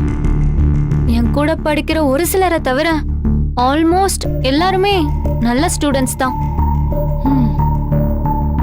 கம்ப்ளைண்ட்னு சொல்ற அளவுக்கு டார்ச்சர் பண்ற ஸ்டூடெண்ட்ஸ்னு யாரும் இல்ல. ஆனா வேற என்ன? என்கிட்ட சொன்னாதானே உன் பிரச்சனை என்னன்னு தெரிஞ்சுக்கிட்டு நான் சரி பண்ண முடியும். வழக்கமா காலேஜ்ல பசங்க தான் பொறுக்கித்தனம் பண்ணுவாங்க. ப்ரொஃபசர்ஸ், மேனேஜ்மெண்ட்னு அவங்கள கண்டிப்பாங்க, நடவடிக்கை எடுப்பாங்க, வார்ன் பண்ணுவாங்க. ஆனா இங்க அப்படியே ஆப்போசிட்டா இருக்குமா. இப்பெல்லாம் ஸ்டூடெண்ட்ஸ்க்கு பதிலா டீச்சர்ஸ் தான் அந்த மாதிரி இன்டீசென்ட்டா பிஹேவ் பண்றாங்க. என்னம்மா சொல்ற? ஆமாம்மா, மற்ற ஸ்கூல் காலேஜஸ்ல இந்த மாதிரி நடக்கும்னு கேள்விப்பட்டிருக்கேன். இவ்ளோ ஸ்ட்ரிக்டா டிசிப்ளினா இருக்க எங்க காலேஜ்லயும் இப்ப இப்படிதாம்மா நடக்குது. அத நினைச்சாதான் கவலையாவும் பயமாவும் இருக்குமா. ஏன் நர்மதா, டீச்சர்ஸ் யாரும் உன்கிட்ட தப்பா எதுவும் நடந்துக்கிட்டாங்களாமா? என்கிட்ட இல்லம்மா, ஆனா என்னோட ஃப்ரெண்ட்ஸ் கிட்ட எல்லாம் புதுசா வந்திருக்க ப்ரொஃபசர் தப்பா பிஹேவ் பண்றாராம். நாங்களும் மேனேஜ்மெண்ட்ல போய் கம்ப்ளைண்ட் பண்ணா பழக்கமா சாதாரண பிரச்சனை எதுவா இருந்தாலும் உடனடியா அதை சரி பண்ற மேனேஜ்மெண்ட் அவர் மேல கம்ப்ளைண்ட் பல தடவை சொல்லியும் எந்த ஆக்ஷனும் எடுக்காம இருக்காங்கம்மா. ஏன் நர்மதா, ருத்ராமாவோட ட்ரஸ்ட் மேனேஜ்மெண்ட் வெல் குட்மான்னு சொன்ன நீயே இப்படி சொல்றேனா? ஒருவேளை அந்த புதுசா வந்த ப்ரொஃபசர்னு சொன்னியே, அவரால் தான் இப்ப எல்லாம் தப்பா போயிட்டு இருக்கா? அவரும் ஒரு முக்கியமான காரணம் தாம்மா. ஆனா அவரை தட்டி கேட்காத மேனேஜ்மெண்ட் கூட காரணம் தானம்மா. இத்தனைக்கும் அவர் பண்றது சாதாரண விஷயம் இல்லம்மா. ஸ்போர்ட்ஸ் பிராக்டிஸ் பண்ணும்போது பொண்ணுங்கள தப்பா வீடியோ எடுத்திருக்காரு. சரியா படிக்காத பொண்ணுங்க கிட்ட இன்டர்னல் மார்க்ல கை வைக்காம இருக்கணும்னா அவரை அவரை அவரு சொல்லுமா. அவரை அட்ஜஸ்ட்மெண்ட் பண்ண சொல்லி டார்ச்சர் பண்றாருமா. நிறைய பொண்ணுங்க கிட்ட அன்டைம்ல கால் மெசேஜ்லாம் பண்ணிருக்காருமா. வல்கரா தொட்டு தொட்டு பேசுறாருமா.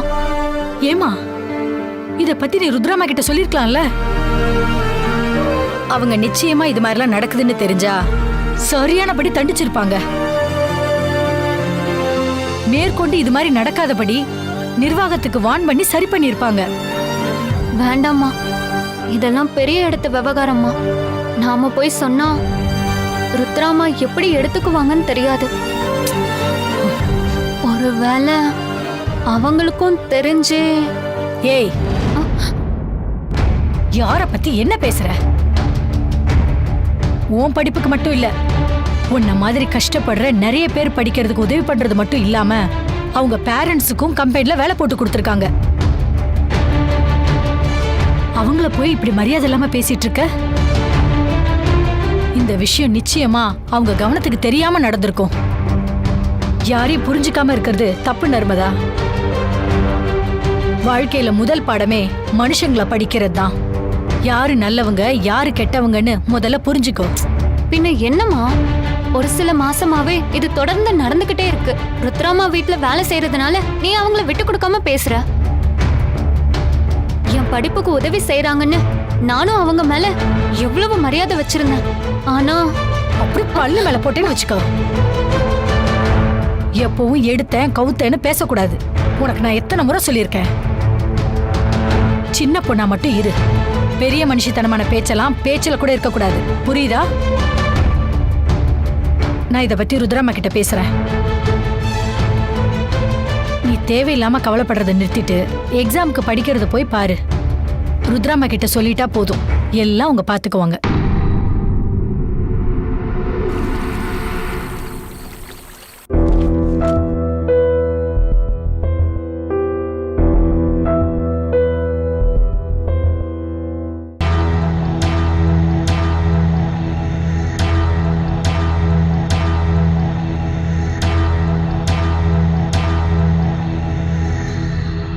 ருத்ராமா கிட்ட சக்தி தான் உங்க பொண்ணுன்னு நேர்லயே சொல்லிடலான்னு நினைச்சோம். அந்த நேரத்துல அனிதாவும் இந்துவும் வந்துட்டாங்க. சொல்ல முடியாம போச்சு. இப்ப ருத்ராமா தனியா தான் ரூம்ல இருப்பாங்க. அவங்களுக்கு ஃபோன் பண்ணி சொல்லிடலாம்.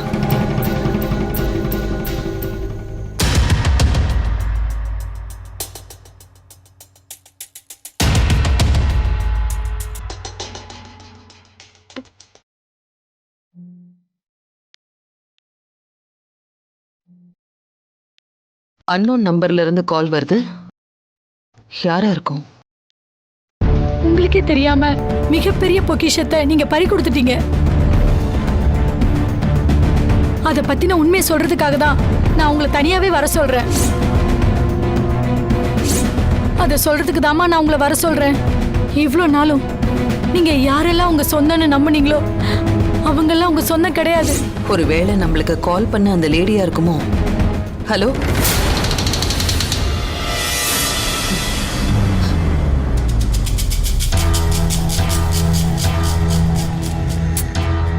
Hello, wrong நம்பருங்க.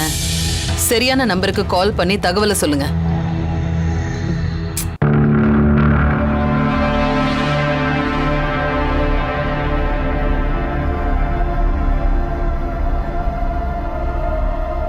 என்னத்த ஆடிட் ஃபைல்ஸ் எல்லாம் பார்த்து வச்சிட்டீங்களா?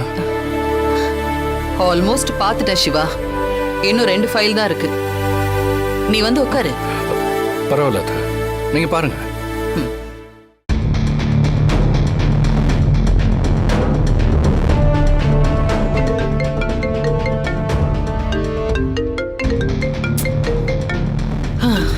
ஐயோ,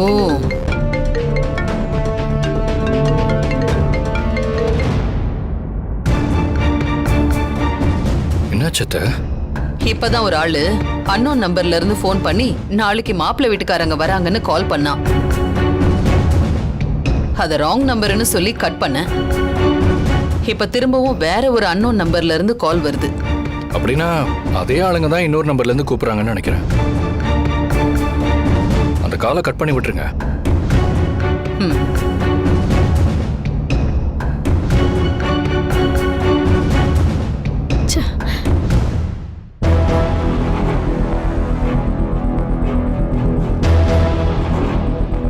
என்ன போன் எடுக்க மாட்டாங்க?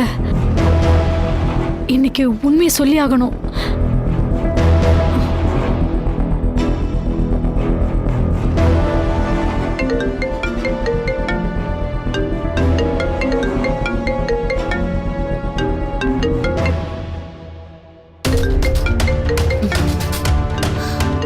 ஐயோ, திரும்பவும் அதே நம்பர்ல இருந்து கால் வருது சிவா.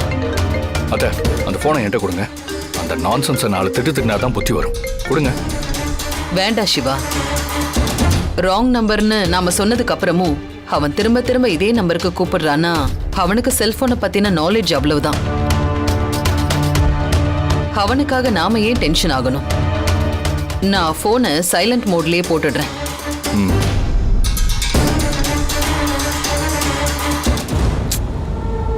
ஐயோ, நம்ம போன் எடுக்க மாட்டாங்களே.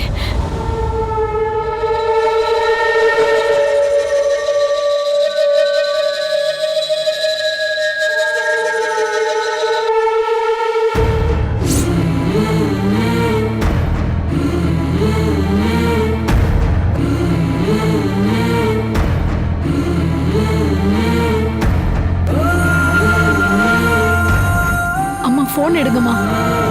உங்க உண்மையான ரத்த வாரிசு சக்தி தாம்மா. இது நான் உங்ககிட்ட சொல்லணுமா? போன் எடுங்கம்மா ப்ளீஸ்.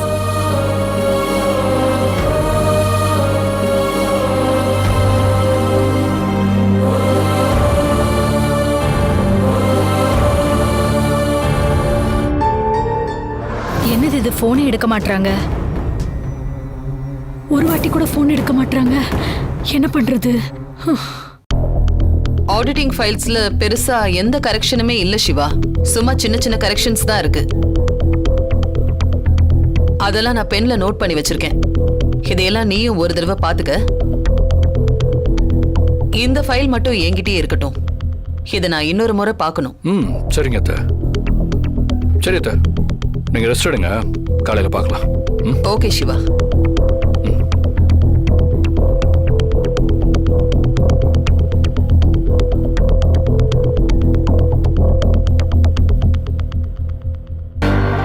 ஒருவேளை புது நம்பரா இருக்கிறதுனால போன் எடுக்க மாட்டாங்களோ என்னவோ.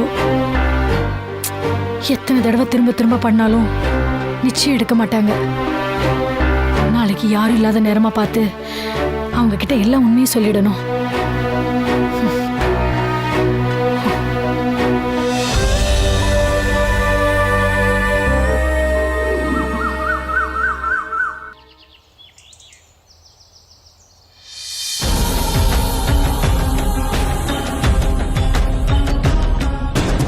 கமலாவுக்கு பழைய ஞாபகம்லாம் வந்துடுச்சா இல்லையான்னு மனசு போட்டு குழப்பிக்கிட்டே இருக்க முடியாது. அவ கதையை முடிச்சாதான் நாம நிம்மதியா இருக்க முடியும். அதுக்கான சந்தர்ப்பம் அமைய மாட்டேங்குதே.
நடந்த உண்மையெல்லாம் சொல்ல போறவ மாதிரியே ருத்ராமாவை அப்படி பார்த்துக்கிட்டு இருக்காளே.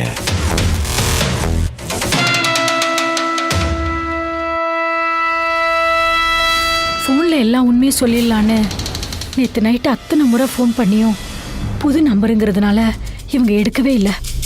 இப்போ தனியாக தானே இருக்காங்க, போய் சொல்லிடலாம்.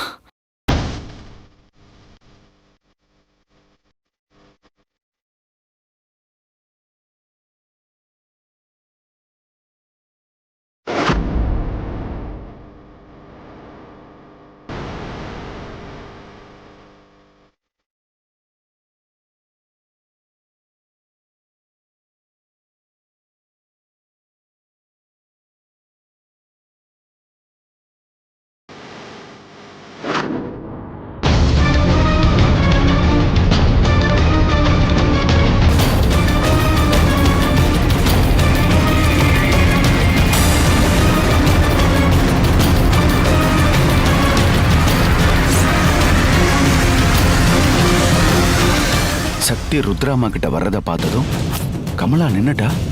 அப்படின்னா அவங்க கிட்ட தனியா பேசுறதுக்கு தான் இவன் முயற்சி பண்றா. அப்ப இவளுக்கு பழைய ஞாபகம்லாம் வந்துருச்சுன்னு தான் புரிஞ்சுக்கணும். ஆஹா, ஏ ரத்னம், எது நடக்க கூடாதுன்னு நினைச்சியோ அது நடந்துரும் போல இருக்கடா.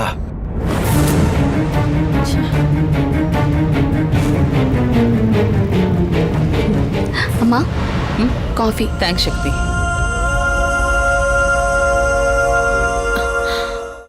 சக்தி, அம்மா, பிரியா உங்க அம்மாவுக்கு காய்ச்சல்னு லீவ் போட்டிருக்கா.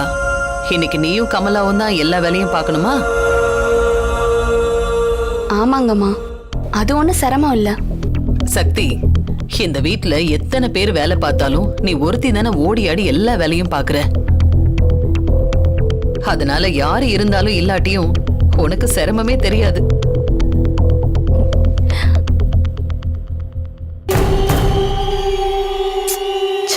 அம்மா, சொல்லு சக்தி. மத்தியான சமையலுக்கு என்ன பண்ணணும்னு சொன்னீங்கன்னா நான் அதை பண்ணிடுவேன். இன்னைக்கு மதியம் நானும் சிவாவும் சாப்பிட வரமாட்டோம் சக்தி. ஏன்னா இன்னைக்கு கம்பெனில ஆடிட்டிங் இருக்கு. அது முடிஞ்சதும் அப்படியே புதுச்சேரி கிளம்பி போகணும். வீட்ல எல்லாரும் இன்னைக்கு ரோகிணியோட கல்யாணத்துக்கு கிளம்பி போயிடுவாங்க. ரத்னமும் என் கூட வந்துருவாரு. வீட்ல இருக்க போறது நீ, கமலா, செக்யூரிட்டி, அவ்வளவுதான். உங்க வரைக்கும் சமைச்சுக்கோங்க. சரிங்கம்மா.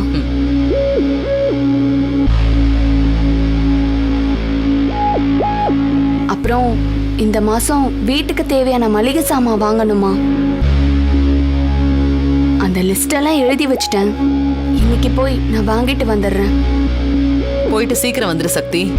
வீட்டை பாத்துக்கணும்ல. சரிங்கம்மா.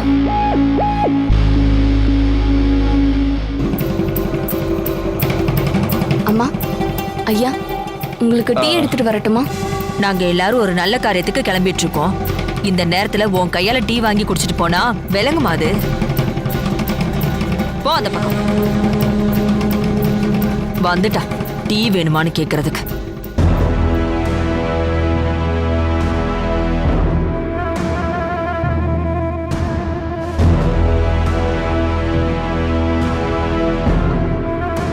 ஐயோ அத்தை, இங்க பாருங்க. நீங்க சொன்னதை கேட்டு அப்படியே ஹர்ட் ஆயிட்டாலாம். எப்படி ஃபீல் பண்றா பாருங்க அத்தை. ஓ அப்படியா? என்னம்மா ஃபீலிங்கா? அப்படியெல்லாம் இல்லைங்கம்மா. கேட்டுக்கிட்டியா? அப்படியெல்லாம் எதுவும் இல்லையா. மானம், சூடு, சொரணை இதெல்லாம் இருந்தாதானே நாம சொல்றது சுருன்னு வரைக்கும். இங்கதான் எதுவுமே இல்லையே. ரொம்ப சரியா சொன்னீங்க அத்தை. சரியான மரமண்ட. மம்மிக்காக இவ்வளவு சகிச்சுக்க வேண்டியதா இருக்கு. எல்லாம் நம்ம தலை எழுத்து. ஏய், போடி இங்க இருந்து. சக்தி, எனக்கு வேணா ஒரு டீ எடுத்துட்டு வாயேன். என்னங்க? போ, போய் வேலை பாரு. அவ கையில டீ குடிக்க கூடாதுன்னு தானே நான் வேணான்னு சொன்னேன். உங்களுக்கு மட்டும் வாய் கேக்குதா? கல்யாணத்துக்கு கார்ல போறப்போ வழியில இருக்கிற கடைங்க எல்லாத்துலயும் வாங்கி தின்னுக்கிட்டே தானே வர போறீங்க. அது வரைக்கும் இந்த வாயை அடக்கிட்டு வாங்க. மனைவி சொல் மிக்க மந்திரம் இல்லை, வாயை அடக்கிக்கிறேன். சக்தி, டீ கேன்சல். ஹாய் மம்மி, ஆ, நாங்க கிளம்பிட்டோம். ஓ கிளம்பிட்டீங்களா? கிளம்பிட்டோம் ருத்ரா. ரொம்ப சந்தோஷம். நல்லபடியா போயிட்டு வாங்க. ரோகிணி கல்யாணத்துக்கு நீயும் வந்திருந்தா அவங்களும் சந்தோஷப்பட்டிருப்பாங்களே. நான் தான் வர முடியாத சூழ்நிலையில இருக்கேன்னு உங்களுக்கே நல்லா தெரியும்ல. ஆடிட்டிங் முடிஞ்சதும் புதுச்சேரிக்கு போகணும். இது ரெண்டுமே ரொம்ப இம்பார்ட்டன்ட். இத முடிக்கிறதுக்கே எனக்கு சரியா இருக்கும். அப்புறம் எப்படி என்னால கல்யாணத்துக்கு வர முடியும்?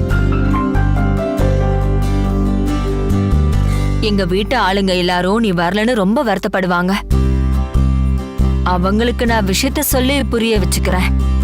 அப்புறம் கல்யாணத்துக்கு அப்புறம் ஒரு வாரம் கழிச்சு தாலி பிரிச்சு கோக்குற சடங்கு வைப்பாங்கல்ல, அதுக்கு நீ கண்டிப்பா வரணும் ருத்ரா.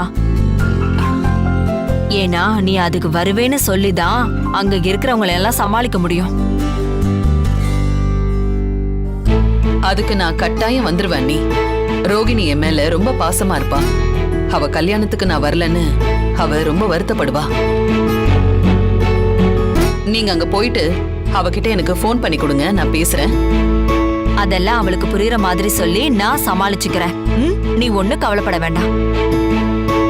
அதான் உன் சார்பா என் மருமகளை என் கூட அனுப்பி வைக்கிறல்ல, எனக்கு அது போதும். மத்த எல்லாத்தையும் நான் பாத்துக்கிறேன்.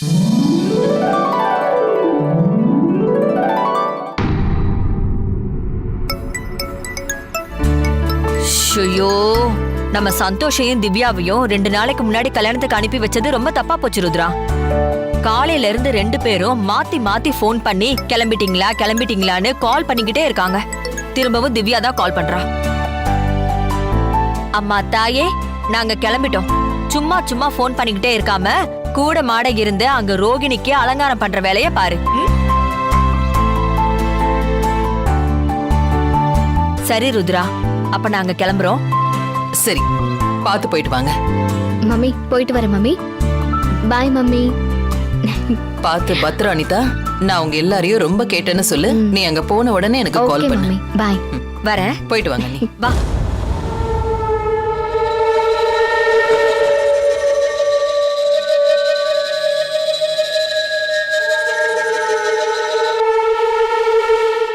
அப்பாடா, குடும்பத்தோட எல்லாரும் கல்யாணத்துக்கு ஊருக்கு போறாங்க. ருத்ராமாவும் இப்ப ஆபீஸ்க்கு போறாங்க. வீட்ல யாரும் இல்ல. மாரிய கூட்டிட்டு வந்து எப்படியாவது அவ கதையை முடிச்சாகணும். இப்போ ரூட் கிளியரா இருக்கு. நம்ம ஏதாவது சொல்லி லீவ் எடுக்கணுமே. இருக்கவே இருக்கு பழைய ஐடியா, பண்ணிடுவோம்.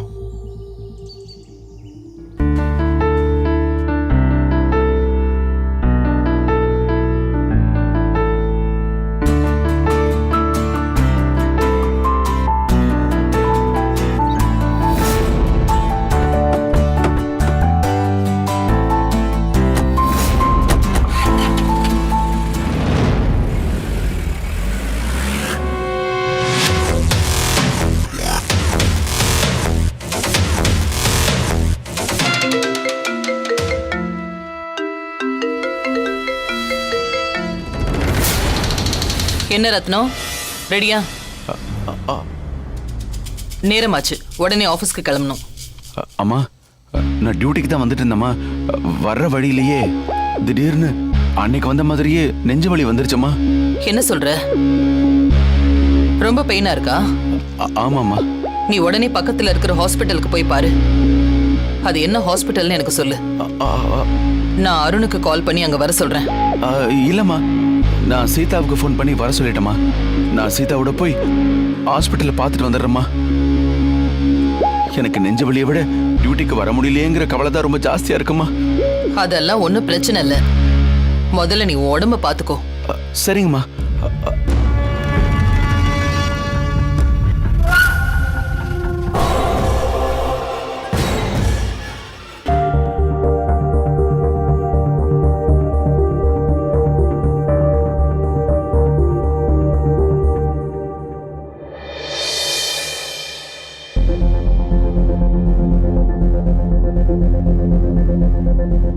அத்தை ம் ஏன் அத்தை ஒரு மாதிரியா இருக்கீங்க? ரத்னத்துக்கு நெஞ்சு வலியா சிவா? இன்னைக்கு அவரால் டியூட்டிக்கு வர முடியாதான். ஆடிட்டிங் முடிச்சிட்டு அப்படியே புதுச்சேரி போகணும். அதான் எப்படி போறதுன்னு யோசிச்சுட்டு இருக்கேன். அதுக்காக ஏன் அத்தை கவலைப்படுறீங்க? அப்புறம் நான் எதுக்கு இருக்கேன்? ஆடிட்டிங் முடிஞ்சதும் நானும் உங்களோட பாண்டிச்சேரி வரேன். ஓகேயா? வாங்க போலாம். ஓகே சிவா. வாங்க அத்தை. போலாம்ப்பா.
தயவு செஞ்சு நான் தப்பான ஆளா இருப்பேனோன்னு சந்தேகப்படாதீங்க. உடனே கிளம்பி நீலாங்கிற பெருமாள் கோயிலுக்கு வாங்க. தெய்வத்தோட சன்னதியில வச்சு உங்களுக்கு நான் எல்லாம் உண்மையை சொல்றேன்.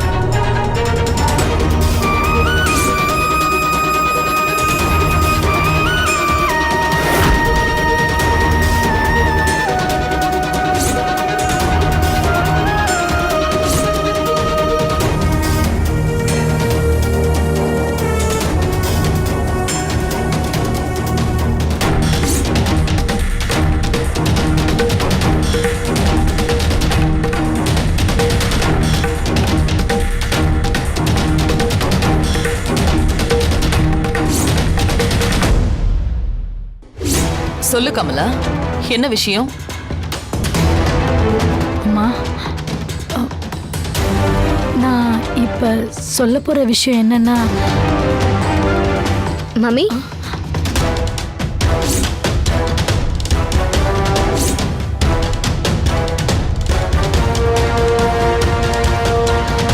என்ன போன் எடுக்க மாட்டேங்கிறாங்க?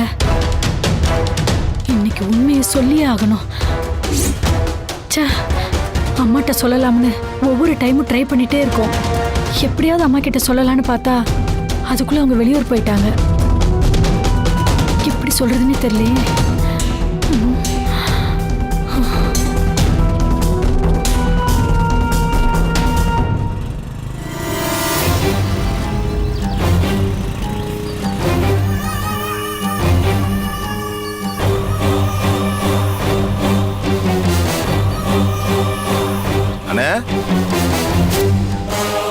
என்னண்ணே, ஹோட்டலில் உட்காந்து சாப்பிட்றதுக்கு தோசை ஆர்டர் பண்ணிட்டு உட்காந்துருந்தேன். அவசரம்னு சொன்னீங்க, சாப்பிடாம கூட எந்திரிச்சு ஓடியாந்துட்டேன். என்னென்ன விஷயம்? அந்த கமலா கதையை முடிக்கிறதுக்கு சரியான சந்தர்ப்பம் கிடைச்சிருக்கு. அதனால தான் உன்னை அவசரமா புறப்பட்டு வர சொன்னேன். சரியான சந்தர்ப்பம்னா எப்படிண்ணே? அவ வெளியில எங்கேயாவது தனியா கிளம்பி போறாளா?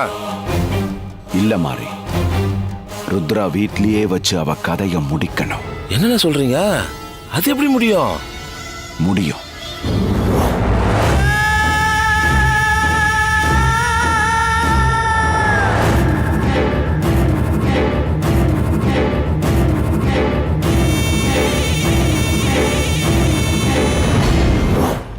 அந்த வீட்ல எல்லாரும் கல்யாணத்துக்காக வெளியூர் போயிருக்காங்க.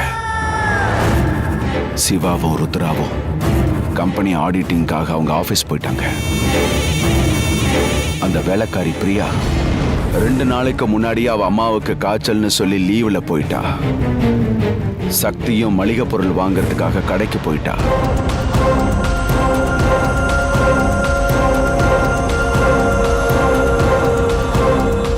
இப்ப அந்த வீட்ல வேற யாருமே இல்லை. கமலா மட்டும்தான் இருக்கா. இதுதான் சரியான சந்தர்ப்பம். தனியா இருக்கிற அந்த கமலாவுடைய கதையை முடிச்சிடணும். என்னண்ணே சந்தர்ப்பம் நமக்கு இவ்வளவு சாதகமா அமைஞ்சிருக்கு? ஆமாண்டா, அதனால தான் இதை பயன்படுத்திக்கணும்னு நினைக்கிறேன்.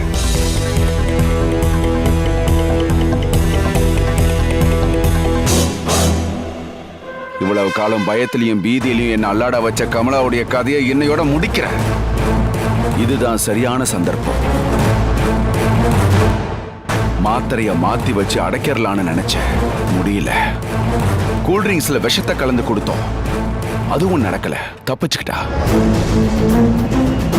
மேல இருந்து பூந்தொட்டியை தள்ளி அவளை கொல்லலான்னு நினைச்சேன், அதுல இருந்து தப்பிச்சிட்டா. ஆனா இதுல இருந்து அவ தப்பிக்கவே கூடாது. நீங்க ஒன்னும் கவலைப்படாதீங்கண்ணே, இன்னைக்கு அந்த கமலாவோட சாவு நிச்சயம்.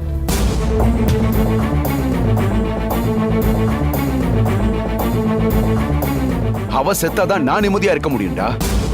சரி, மலேசமா வாங்க போன சக்தி திரும்ப வரதுக்கு 2 மணி நேரமாவது ஆகும். அதுக்குள்ள இந்த கமலாவுடைய கதையை முடிச்சாகணும்.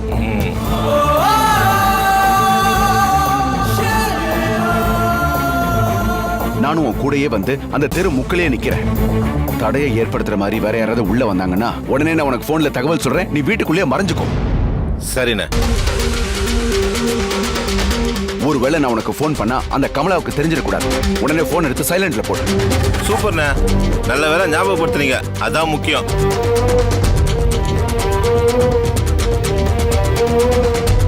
போட்டியா? வா.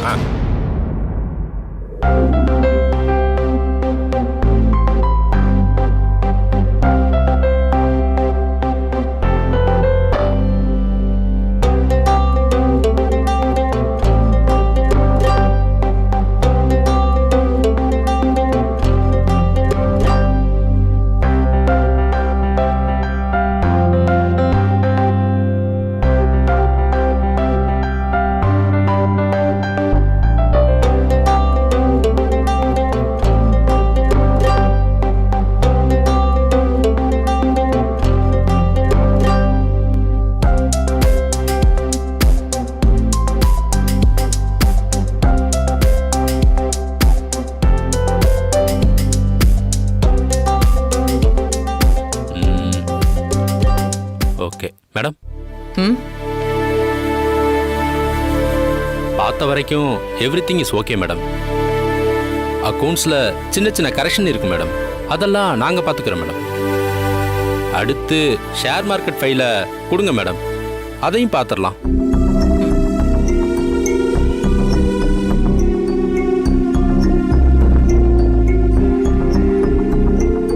ஓ காட், என்னாச்சு அத்தை? நான் லாஸ்ட் இயர் ஷேர் மார்க்கெட் ஃபைலை எடுத்துட்டு வந்துட்டேன் சிவா. எப்படி அத்தை ஃபைல் மாறிச்சு? நேத்து நைட் இந்த வருஷம் ஷேர் மார்க்கெட் ஃபைலை பார்த்துட்டு இருந்தேன். அப்போ ஒரு வெரிஃபிகேஷனுக்காக இந்த ஃபைலை எடுத்து பார்த்தேன். 2 ஃபைலும் ஒரே கலர்ல இருந்ததுனால அது எப்படியோ தவறுதலா வீட்லயே வச்சுட்டு இதை மாத்தி எடுத்துட்டு வந்திருக்கேன். சாரி சார், நான் உடனே போய் எடுத்துட்டு வந்துடுறேன். Okay madam. அத்தை, நீங்க எங்க போறீங்க? அந்த ஃபைல் எங்க வச்சிருக்கீங்கன்னு சொல்லுங்க, நான் போய் எடுத்துட்டு வரேன். இல்ல சிவா, அது என் பெட்ரூம்ல நான் எங்க வச்சிருக்கேன்னு எனக்கு தான் தெரியும். நீ போனா உன்னால கண்டுபிடிக்க முடியாது. நீ இங்க இருந்து ஆடிட்டிங்க கவனி, நான் போய் எடுத்துட்டு வரேன். அதுக்கு இல்ல அத்தை, வேணா சக்திக்கு ஃபோன் பண்ணி சொல்லுங்க, அவ எடுத்துட்டு வரட்டும். சக்தி வீட்டுக்கு தேவையான பொருள் எல்லாம் வாங்க கடைக்கு போறேன்னு சொன்னா சிவா. இப்ப அவ வீட்டுல இருக்க மாட்டா. நான் போய் எடுத்துட்டு வந்துடுறேன். நீ இங்க இருந்து இந்த வேலையை கவனி. சரி அத்தை, பார்த்து போயிட்டு வாங்க. நான் உடனே போய் எடுத்துட்டு வந்துடுறேன். Okay madam.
சக்தி,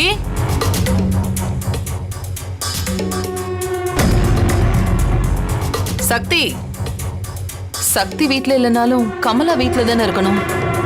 கமலாவையும் காணோம்.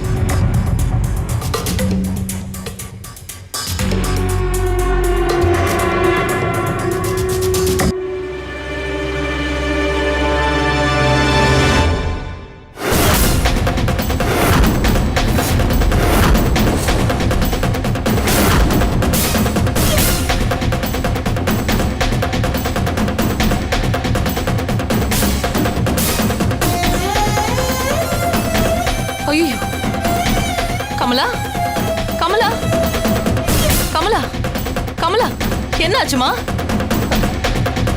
என்னாச்சுன்னு தெரியலையே. என்ன இப்படி விழுந்து கிடக்குறா?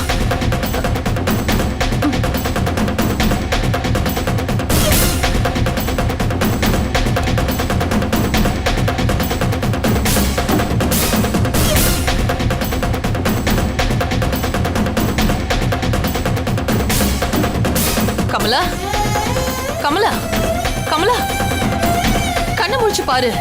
கமலா, கமலா,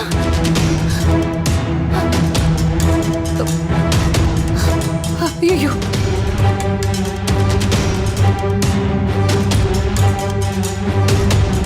கமலா, கமலா,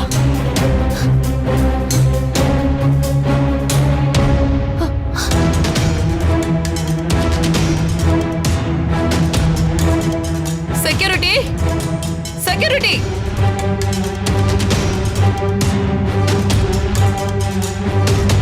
ஹலோ, சொல்லுங்க யாரு?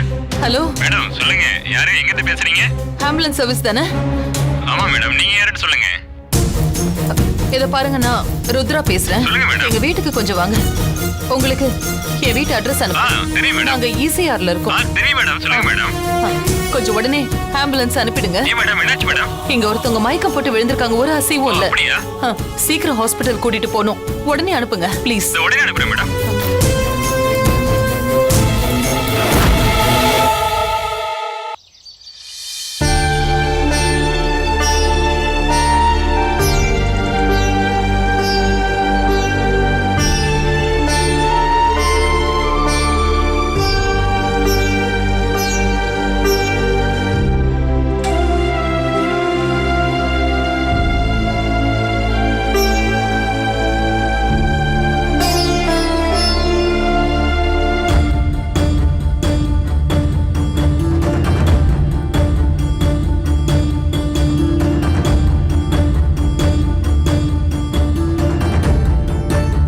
என்ன கமலாமாவை ஆளை காணும்? கமலாமா, கமலாமா,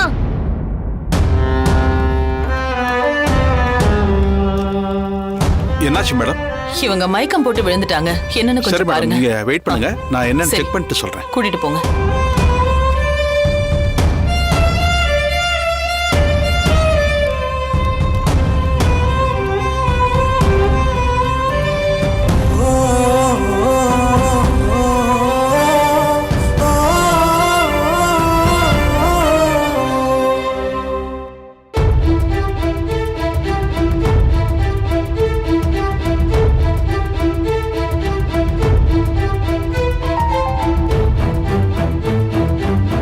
வீட்டை பார்த்துட்டு இங்கே தானே இருக்க சொன்னேன். எங்க போனாங்க இவங்க? கமலாமா, கமலாமா,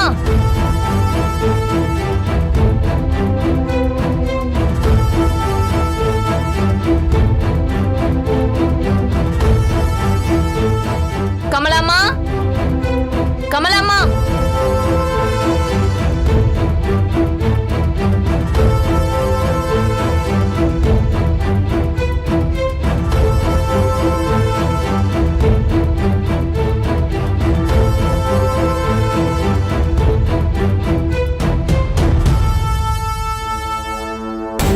என்ன ருத்ராமா பர்ஸ் இங்க இருக்கு, கூட ஃபைல் வேற இருக்கு, ஆடிட்டிங் இருக்குன்னு சிவா சார் கூட அம்மா ஆபீஸ் கிளம்பி போனாங்க. அப்படின்னா வேற ஏதோ விஷயமா அம்மா வீட்டுக்கு வந்திருக்காங்கன்னு நினைக்கிறேன். அப்படி பார்த்தாலும் வெளியில கார் நிக்கணுமே. இல்லையே.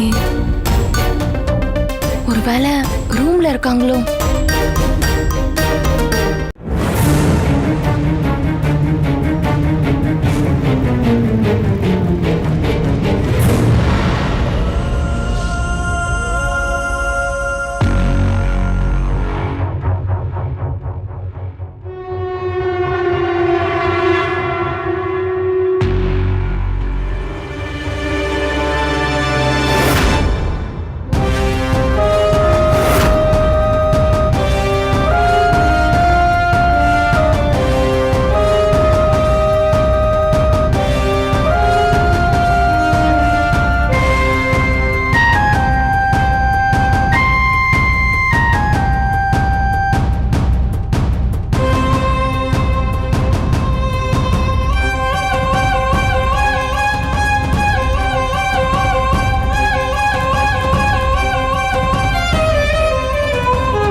இங்கேயும் இல்ல.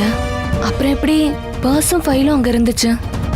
கமலம்மா இருந்தா என்ன ஏதுன்னு கேட்கலாம். அவங்களையும் ஆளை காணும்.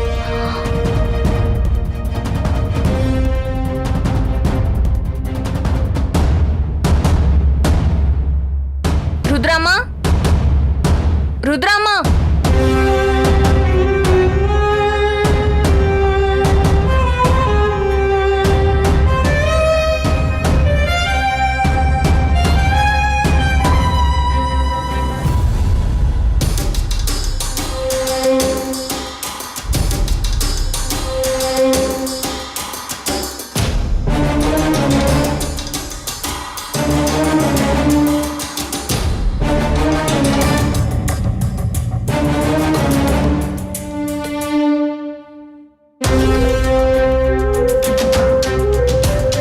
பல்ஸ் சுத்தமா இல்ல. பாடியை செப்பரேட் வார்டுக்கு கொண்டு போங்க. Okay doctor. சீக்கிரம்.